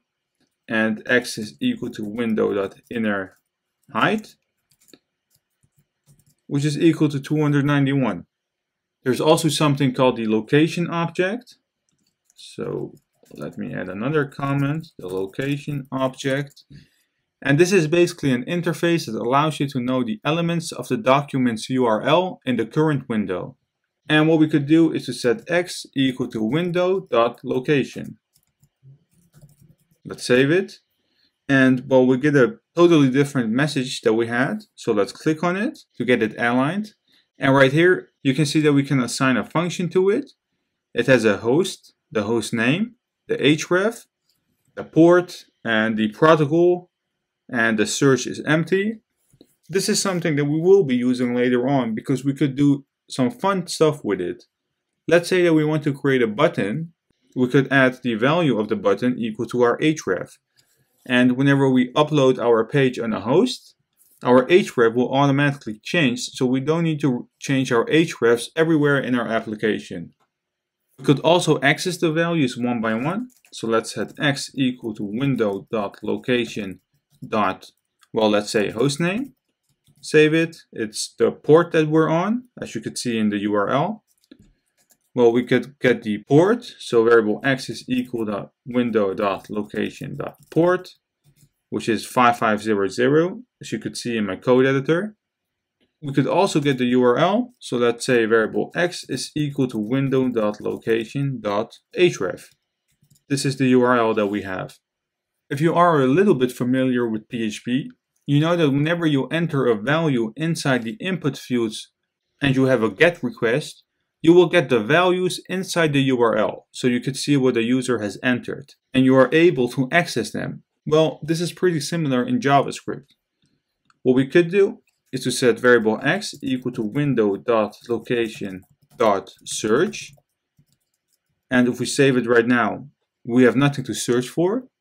But if we go inside a URL, after the /, let's add a question mark, and let's set my name equal to Dari.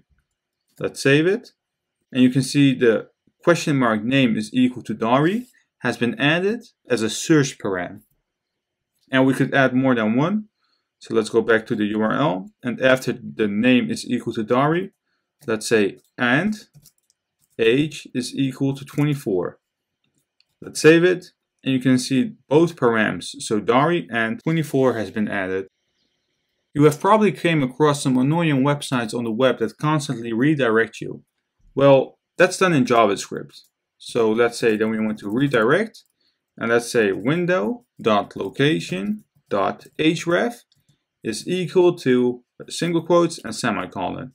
Inside the single quotes, we need to add a href. So let's say https://apple.com. Now let's save it, and you can see that we have been automatically redirected to apple.com. We could also constantly reload pages with a reload function. So let me add a new comment, reload. This is not something that you will use in a file like this, but you would probably use this inside a function with a name called reload page that will reload the page once you perform this action. If we set window.location to the function reload, you can see that the page is constantly being reloaded. So let's comment it out and let's save it again. All right. And the last thing that I want to show you is the window navigator. So let's say that variable x is equal to window.navigator. Save it. And well, you can see that we have an object right here. So let's click on it. And this is basically everything you need to know about your browser. The app name is always Netscape. The app version, well, I'm on a Mac. Cookies are enabled. The language is English. And well, let's say, what do we want? The user agent, the vendor, the WebDriver, everything is right here. This was it for this video about functions in JavaScript. If you do enjoy my videos and you want to see more, leave this video a thumbs up, and if you're new to this channel, please hit that subscribe button.